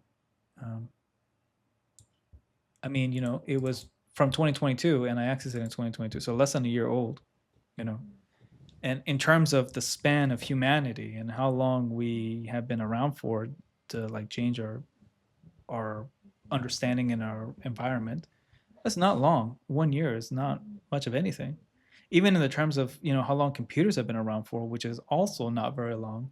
1 year compared to around 100 of history that we're looking at here is not long at all. So yeah, okay. Um, if the study is correct, it is not only likely that AI utilizing quantum hardware would use the same method of coming up with an idea necessary to satisfy the inventive step requirement for a patent, but it is even possible that an AI may have been quantum entangled with the same particles that led to the same the same inventive idea as a human that comes up with the same or a similar idea. The fact that this possibility exists clearly sets invention ideas generated by an AI that utilize quantum hardware far apart from an AI running on classical computers with architectures that are limited to binary results. A strong reason why courts should presume that there is a higher chance that AI running on quantum hardware has a higher chance to be inventive than an AI running on hardware with classical computing architectures. Okay, and then we're gonna, to give you a bit of an idea, I think I talked about this more later, but classical computing architectures run on binary code. It's either on or it's off. Where quantum computers, at least as I understand it, run on qubits, and I believe it's spelled QUBIT, QUBITS, and that runs on a spectrum between 0 and 1, and this is super similar to how a neuron in the brain works. It's something that's being explored now. Again, in 2022, like I think probably within medical circles they were really looking at this stuff, but the average layperson, they didn't.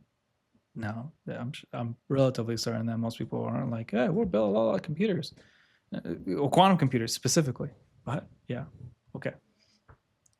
I think I do explain a little more of it later, though. So, and if not, then I'll come back to it. Okay.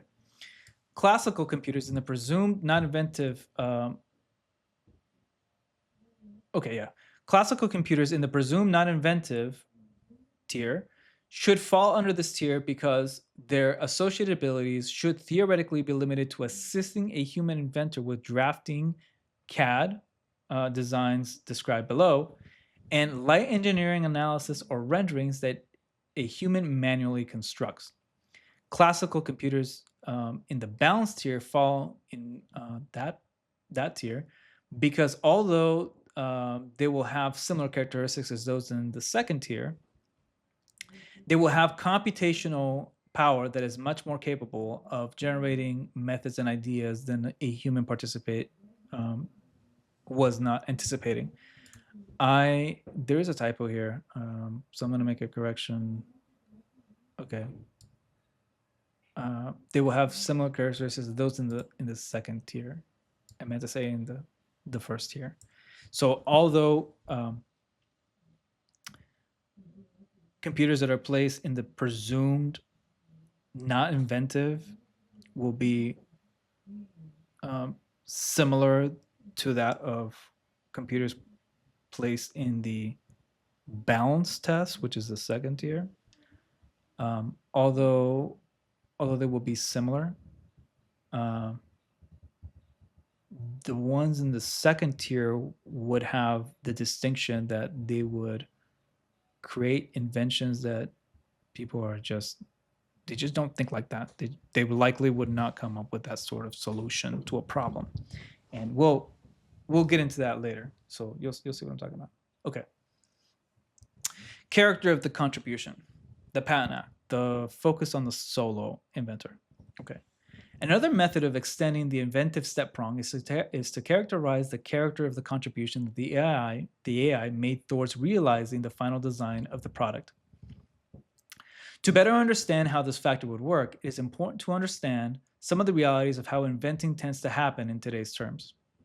That said, although today's companies own an estimated 68% of US issued patents, the reality is that the US Patent Act was designed to incentivize solo inventors because they were the ones that were not sharing secrets or bringing products and ideas into the public view and use.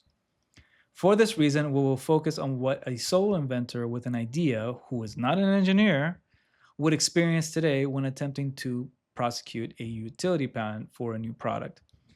And it is of relevance. I don't know how courts are going to like look at this if they were to re-examine of who should who should be eligible for a patent, because there has been a lot of money thrown at litigation regarding patents. Like they're huge. They're so expensive. You wouldn't even believe how expensive patent cases are and how much money is on the line. And clearly, so far, courts have extended protection to more than just the solo inventor. And if we're really to look back on the framework of the act that Congress put forth, I'm not sure if they were really intending it to cover like large companies and stuff, because they created that act in response to the fact that some people were keeping secrets. They weren't sharing their knowledge to improve the world. But like large companies and engineers, that's what they do all the time. They were already sharing their engineering secrets, if you will. So was the act really truly intended to cover them? If it wasn't, oh man, they're in trouble. They might, there might be a really, really smart attorney that looks at this and thinks, if I can convince a jury or a judge that the act wasn't intended to cover that, and it actually goes through, companies are gonna lose so much money. It's not even funny. And they might, for that reason, decide not to. Because again, you have to look at both sides, right? The plaintiffs and the defendants, to an extent, because we do want companies to feel safe to create new products and do a lot of R&D, research and development, into creating new things. But what courts should be looking at is, do they really, would companies still invent and sell products if they didn't have the Patent Act to protect them? Was this really who they were intended to protect? Because if it's not, then they might not have that protection. Again, a lot of money on the line. Like we're talking about, for some, like even just for individual companies, we're talking about billions of dollars. And for like an industry as a whole, trillions, I'm sure. Yeah. Yeah. Okay. So inspiration, flash of genius. The first stage of the process starts with the inspiration that leads to an idea. The inventor's inspiration, that is often the flash of genius, that articulates the inventive step made between prior art and the claimed invention described in a patent. So if you look at Kuno engineering, that's where this concept comes from, right? Of flash of genius. In old like patent cases, they had to show that flash of genius moment, right? Okay. So if the easiest way to think of a flash of genius is like that little moment that you go, I got an idea. I know what I can do with this. Yeah. That's flash of genius. Okay, and it could be triggered by like various things, right? And among them, one trigger could be the desire to do something that could not be done before, like the ability to fly, right? Like humans couldn't fly before the airplane. So they had this, flash of genius, the Wright brothers, when they created the first airplane, right? And that's what led to an invention, if not multiple. Okay. Inspiration could also be triggered by the desire to make something safer. This is an example for that is like George Westinghouse's numerous inventions in the rail train industry, like the pneumatic brake, right? The brake that worked even when it broke. Yeah. Okay, so that's the very first, like, before anything, you have to have an idea. That's a flash of genius, right? Okay, and that's actually literally what it's called from the legal terms. Okay, idea generation and curation. Regardless of the reason for inspiration, the inspiration leads to brainstorming that eventually leads to a plethora of ideas. Often, the ideas are numerous and wide in magnitude, and the inventor discards countless ideas that could have been claimed as design, but they often are quickly discarded because the idea may have been too expensive or unsafe or complicated to test at the time, and the inventor entertained the idea. And in a patent case, discarded ideas are, by the way, invaluable as alternate design sections. So, if you are again, to an extent, this is me speaking to my younger self. If you have an idea and you're trying to design an invention, like, keep your designs, like, keep track of them, keep a record of them, because it could be important, especially when you go talk to a patent attorney and there's a section that says alternate designs. Okay. An inventor is also likely to discard early ideas that could have been alternate designs because they believe that the market would not respond well to a product reflecting that idea, or because the design in that fashion would not be a viable business product. But often, an inventor discards an idea to their own detriment because they believe an idea would produce subpar performance. This is important, ironically, because remember what we were talking about earlier, that a patent does not require optimal performance. So subpar performance could be a separate idea, could be an alternate design, and those things matter because that is how you alternate designs is how you, because remember that patents are about licenses of blocking other people from like taking your idea essentially, but alternate designs are a method for you to prevent other people who are trying to circumvent that specific thing that you're claiming. So the knockoff, basically the knockoff engineering, alternate design. Okay, all right. Okay, pursuit of constructive reduction to practice. After an inventor decides to take the risk of pursuing an idea for design, they begin to make drawings. Often these drawings are done on a napkin. Sometimes it could be literally a napkin, sometimes not.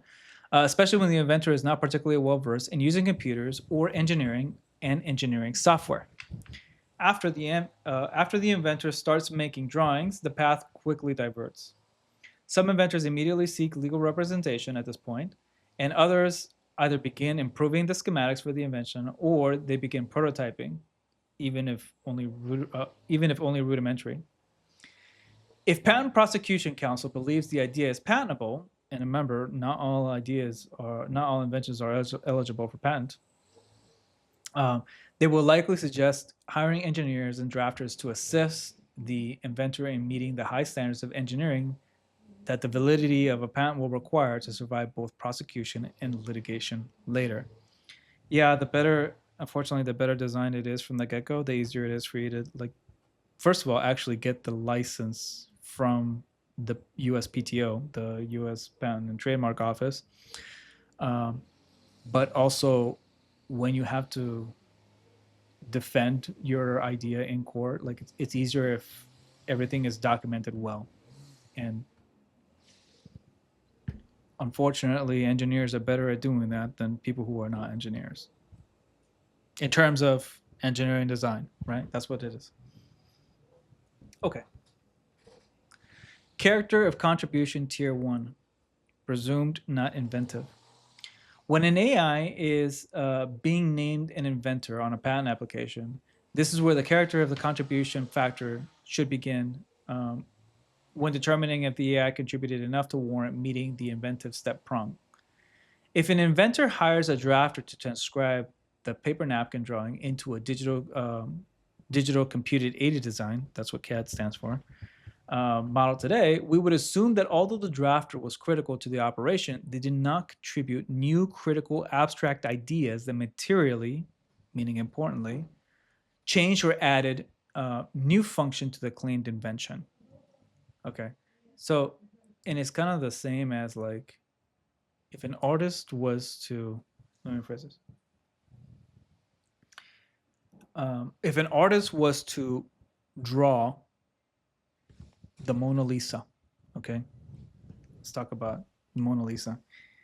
If you were to take a picture of the Mona Lisa, are you the original artist? No, right?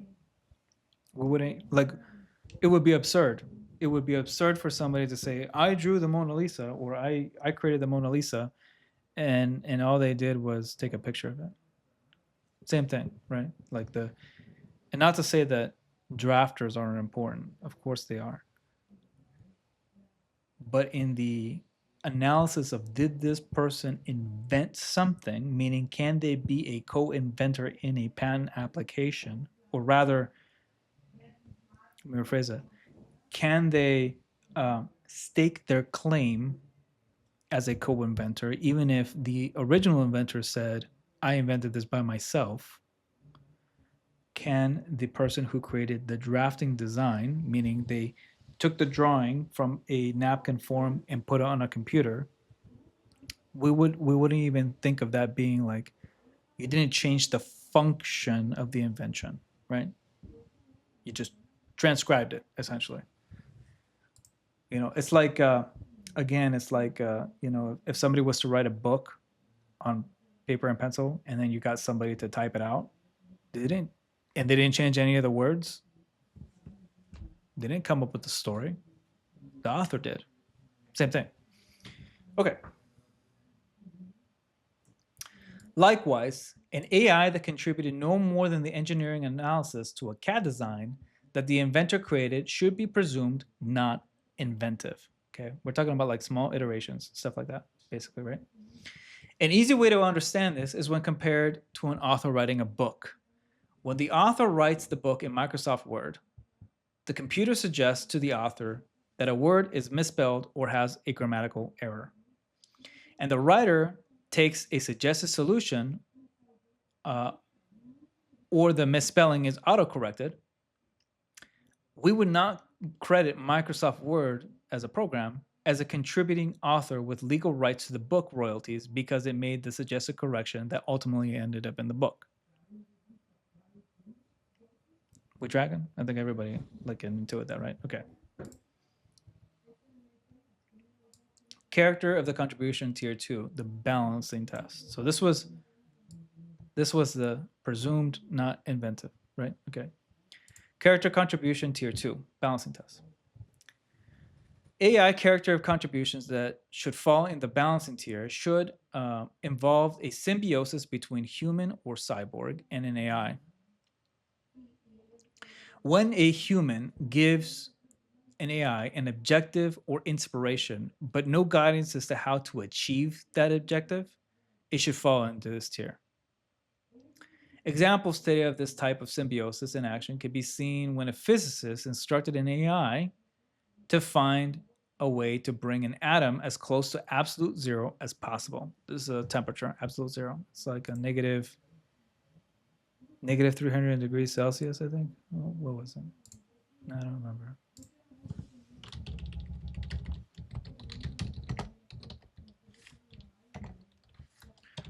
What is it? What is it?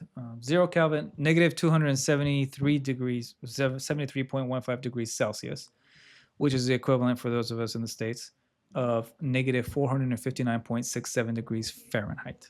So cold, super cold. If I remember, that's absolute zero is a temperature that is recognized as being too cold for all life to exist or for any life to exist.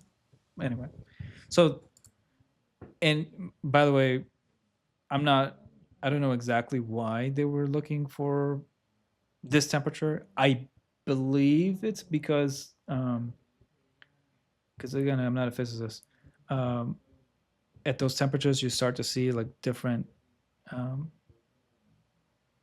different behaviors in atoms. There's like it's easier to observe um, physics principles at that temperature that you would not be able to see if it's anything hotter than that. Like it's kind of like how boiling doesn't start until 100 degrees, right? Fahrenheit, same thing, right? Zero, absolute zero. You see different things. Um, if you are a physicist, by the way, and you're seeing this, let me know. Like, what do you want to? Why do you want to go to absolute zero? You know, I'm guessing it's not Mortal Kombat. Like, it's something else. Okay. Uh, okay. And the AI experimented on its own. It came up with a solution the physicists had not thought of or explored previously.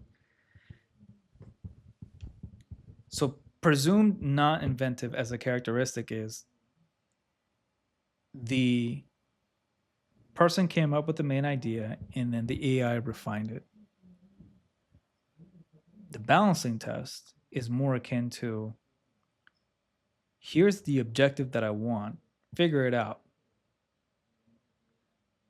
Very different, right? Okay. And remember, balancing test is okay. Now we're gonna weigh the interests of the two. So, um, if a court was to look at this situation and the AI claimed a patent for a method of bringing an atom to absolute zero, and the human that instructed it find a way to go to absolute zero, if they were to compete for the same patent, then a court, if they were to follow this, they should uh, look to see the interests of both as if they're on equal grounds. So they should see, okay, what did they contribute, the person, and what did the AI contribute? Do they understand the engineering of what was going on? Like that's what they would be looking at. Okay, and in this case, here's where where it would be important. Like we don't know who owns this AI. So these scientists, these physicists, we don't know if they own the AI, or maybe they were using the AI that a school owns, and they were part of a lab in a school. If the school owns the AI and they claim all rights to inventions created by the AI, and um, the physicists also want to claim it, like who wins? Like, do the physicists win on part of it and the AI wins on part of it? Are they both co-inventors? Do they, because if you have, and I could be wrong on this, don't take my word on this one. I believe that if you have co-inventors on a single invention, either of them can block somebody else, like a third party, from using that invention. It doesn't, like, both don't have to say it. Both don't have to say you can't do this. It only takes one. So if one of them wants to sell the ability for somebody to be able to use it, and the other one says no, I don't want them to be able to use it, they won't be able to use it. Not legally. So that could be really important, and that's kind of what we're talking about. Okay. Okay, so this is what the physicists said, right? It did things a person wouldn't guess, such as changing one laser's power up and down and compensating with another. Um, Mass control. So yeah, this was a Nobel winning prize physics experiment in 2016. So AIs are not completely new, but you get the idea. Okay. Um, so an example of this, right, from the book perspective that we're talking about here is um, an example in the writing a book context. A human interacts with an AI and says to the AI, "It would be neat if there was an adventure comedy about a human and a computer exploring space with no furniture except a cat tree and a waterbed." And the AI then took this prompt as starting point and created the rest of the book in line with the human's prompt. Okay. This, by the way, is this is where we're starting to see ChatGPT at. A little bit. I don't want to get too far into that, but this is how LLMs and yeah, large language models and small language models, that's because they're starting to get pretty powerful. They're not anywhere near the level of a human, but they're starting to get pretty powerful, and we're already starting to see this stuff. We're already starting to see people who are claiming that AI is invented stuff. Not I haven't seen anything with patents, though I believe that Formula One uses AI for designing some parts. Yeah. I don't know if they're having ChatGPT design parts, but they are using dedicated AIs for designing parts. But you're starting to see it with very recently these copyright infringement stuff over Studio Ghibli um, styled drawings, right? Big money there. Studio Ghibli is not a small company, or yeah, like it has worldwide reach. So yeah, I mean, and those artists spent a lifetime developing those styles. So yeah, um, this would be like a middle tier as far as contribution is concerned. Okay, all right. Character of the contribution, tier 3, presumed inventive. The third tier involves AI who finds the inspiration or purpose for the invention on their own. To the best of my knowledge, there are no current examples of this in existence at the time of this writing. This would be a very high bar for sure, as it necessitates that an AI intuits problems and objectives not previously identified by humans, and the ideas necessary to solve these problems and objectives. In the book writing context, this is similar to an AI unprompted, unprompted, who thinks on its own that a story about a human that can breach the fifth dimension by holding a cat in each hand and singing the lyrics to the happy birthday song would be funny. And then decides to write the book because they thought it would be funny. Okay. Conclusion. It is likely that AI is about to reach a drastic fork in its road. While it is possible that human generations may hold a similar opinion to that of computers,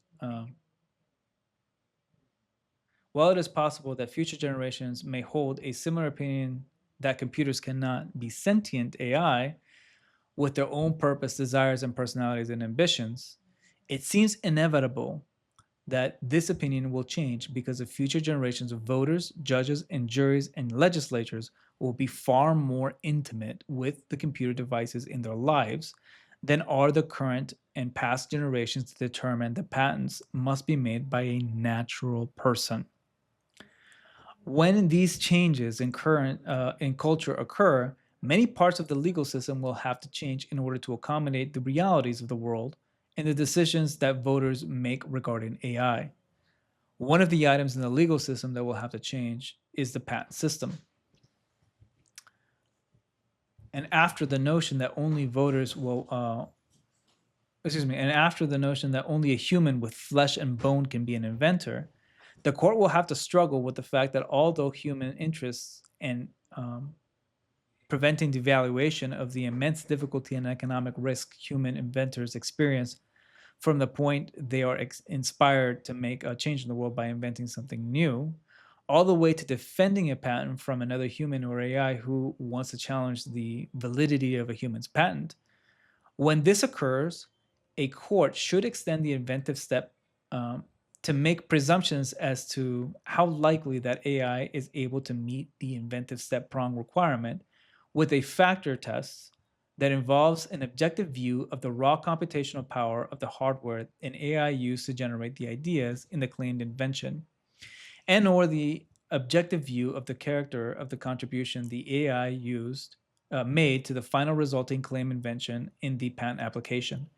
The resulting extension will likely involve a tier 3 test, considering the two items above, including the presumed not inventive tier, similar to a strict scrutiny test that strongly leans against finding AI capable of inventiveness, a balancing tier similar to intermediate scrutiny that slightly leans against finding AI capable of inventiveness, and a presumed inventive tier similar to a rational basis test strongly in favor of finding an AI capable of inventiveness. All right. There is something that I missed here because I did talk about computer hardware. I don't know if I accidentally skipped past this portion.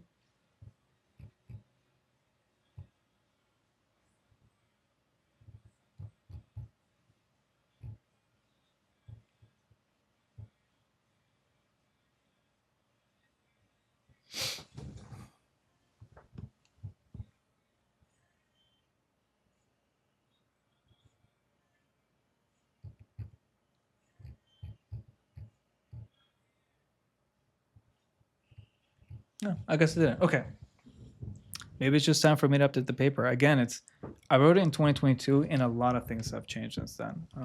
From the not just from the technology perspective, but from the how much do we know perspective, right? Like what's become mainstream and what has become both common knowledge and expert knowledge, right? Among that is the similarity between a quantum computer and a human brain. Uh, like I said, there's been a lot of research, it seems, on this very subject. And as we progress, both as a people culturally and as a technology and technologically, um, as we progress, these opinions are going to be different, and and that's a big deal because it will directly impact who can have a patent and who can't. So there's a huge likelihood that AIs are going to be able to claim their own patents. I mean, I'd be willing to bet money on it. Yeah. Anyway, the point of this video more than anything was not to teach you AI law. It was to show you, to give you a taste of the kinds of things that you'll start to notice in the world around you after you have a foundation of a foundational understanding of how law works. Because again, a big part of this paper was, and it's funny because I didn't mention it in the paper. This was just something that I wanted the reader to intuit, particularly my instructor. But part of the reason why I chose this particular subject is because it touches on every single part of the human condition, and I mean, where we talk a little bit about what it means to be human, like what makes a human human, like what makes us different from computers. And the more I learn, the more I come to find that we're not that different in structure. In Let me rephrase that. Our trajectory is becoming increasingly blurred. People are going to become increasingly more computer-like, and computers are going to become increasingly more human-like. That's just like, that's where we're going.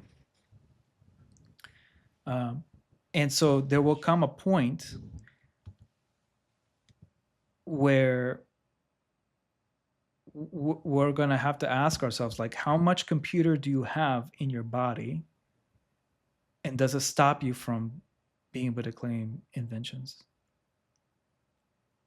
Did you start out as a computer and you became more human-like, or did you start out human and become more computer-like? Where's the limit? At what point do you become more computer than human, and we say, you know what, I don't think we should compare you to humans, we should compare you to computers?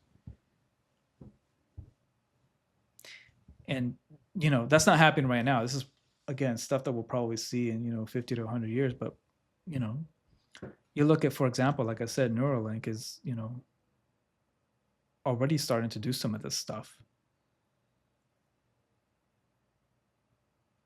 I know Kung Fu might not be that far away.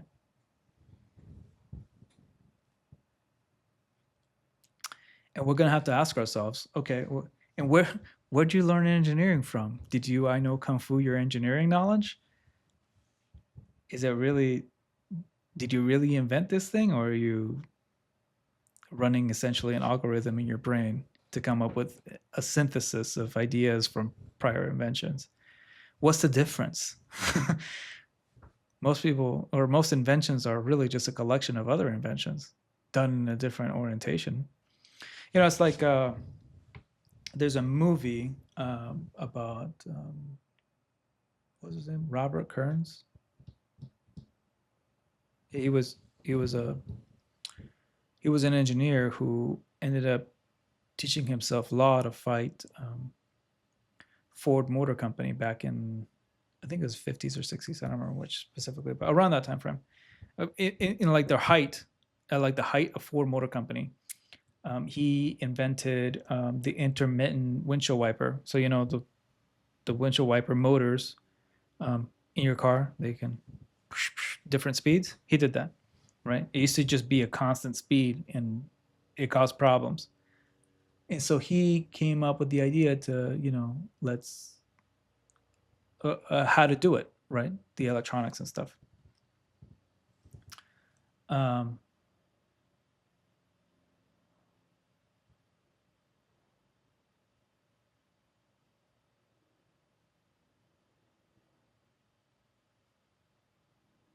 and so he they made a movie about it. I believe it was called Flash of Genius. Let's see.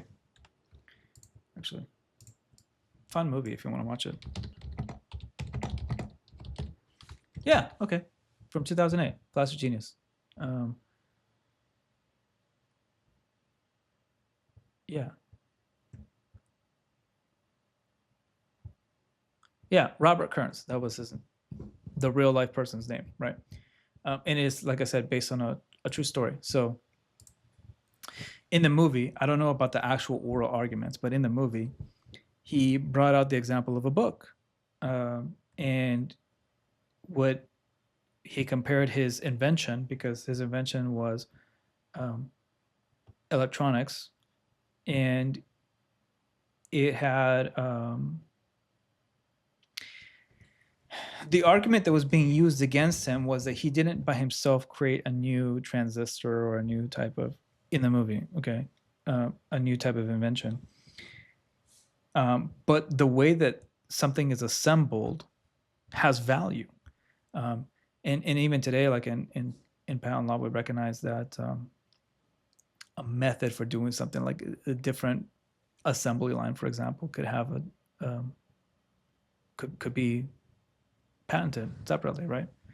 And so what the example that he used was that of a book, and it, in the movie at least, and he gave the example that most authors don't create new words; they just organize them in a different way that creates a different meaning and that has a different message, a different program that's transmitted to the reader. So you don't have to necessarily come up with a whole idea by yourself to create something new. And we're going to start seeing that. I anticipate very soon we're going to start seeing that, if not already, with AI and with inventions that utilize AI to come up with the final result. And so the question will be like, who has that claim? You know, if you were, for example, this is just a hypothetical, okay? I haven't seen this. It's not like, it's happened that I know of. But again, like with the example of the AI who, again, I'm speaking like it's an entity, right? The AI who or that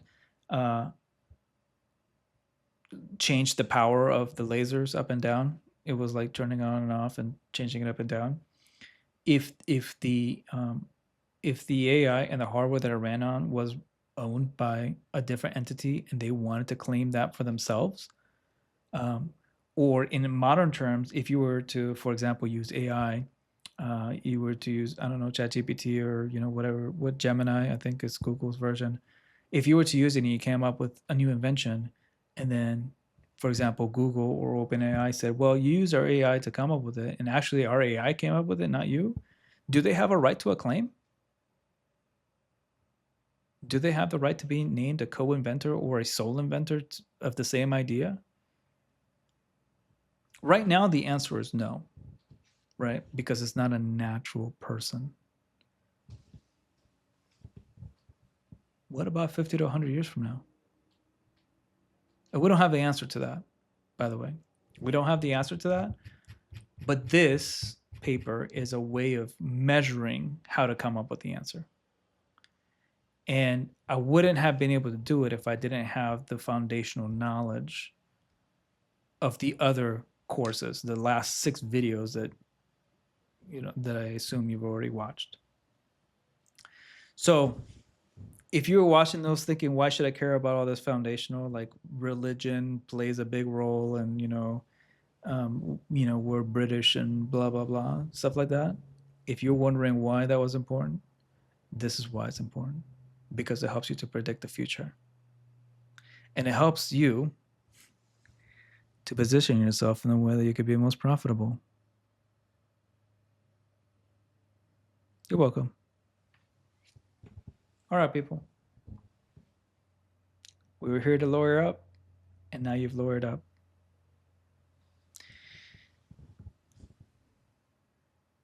See you next time.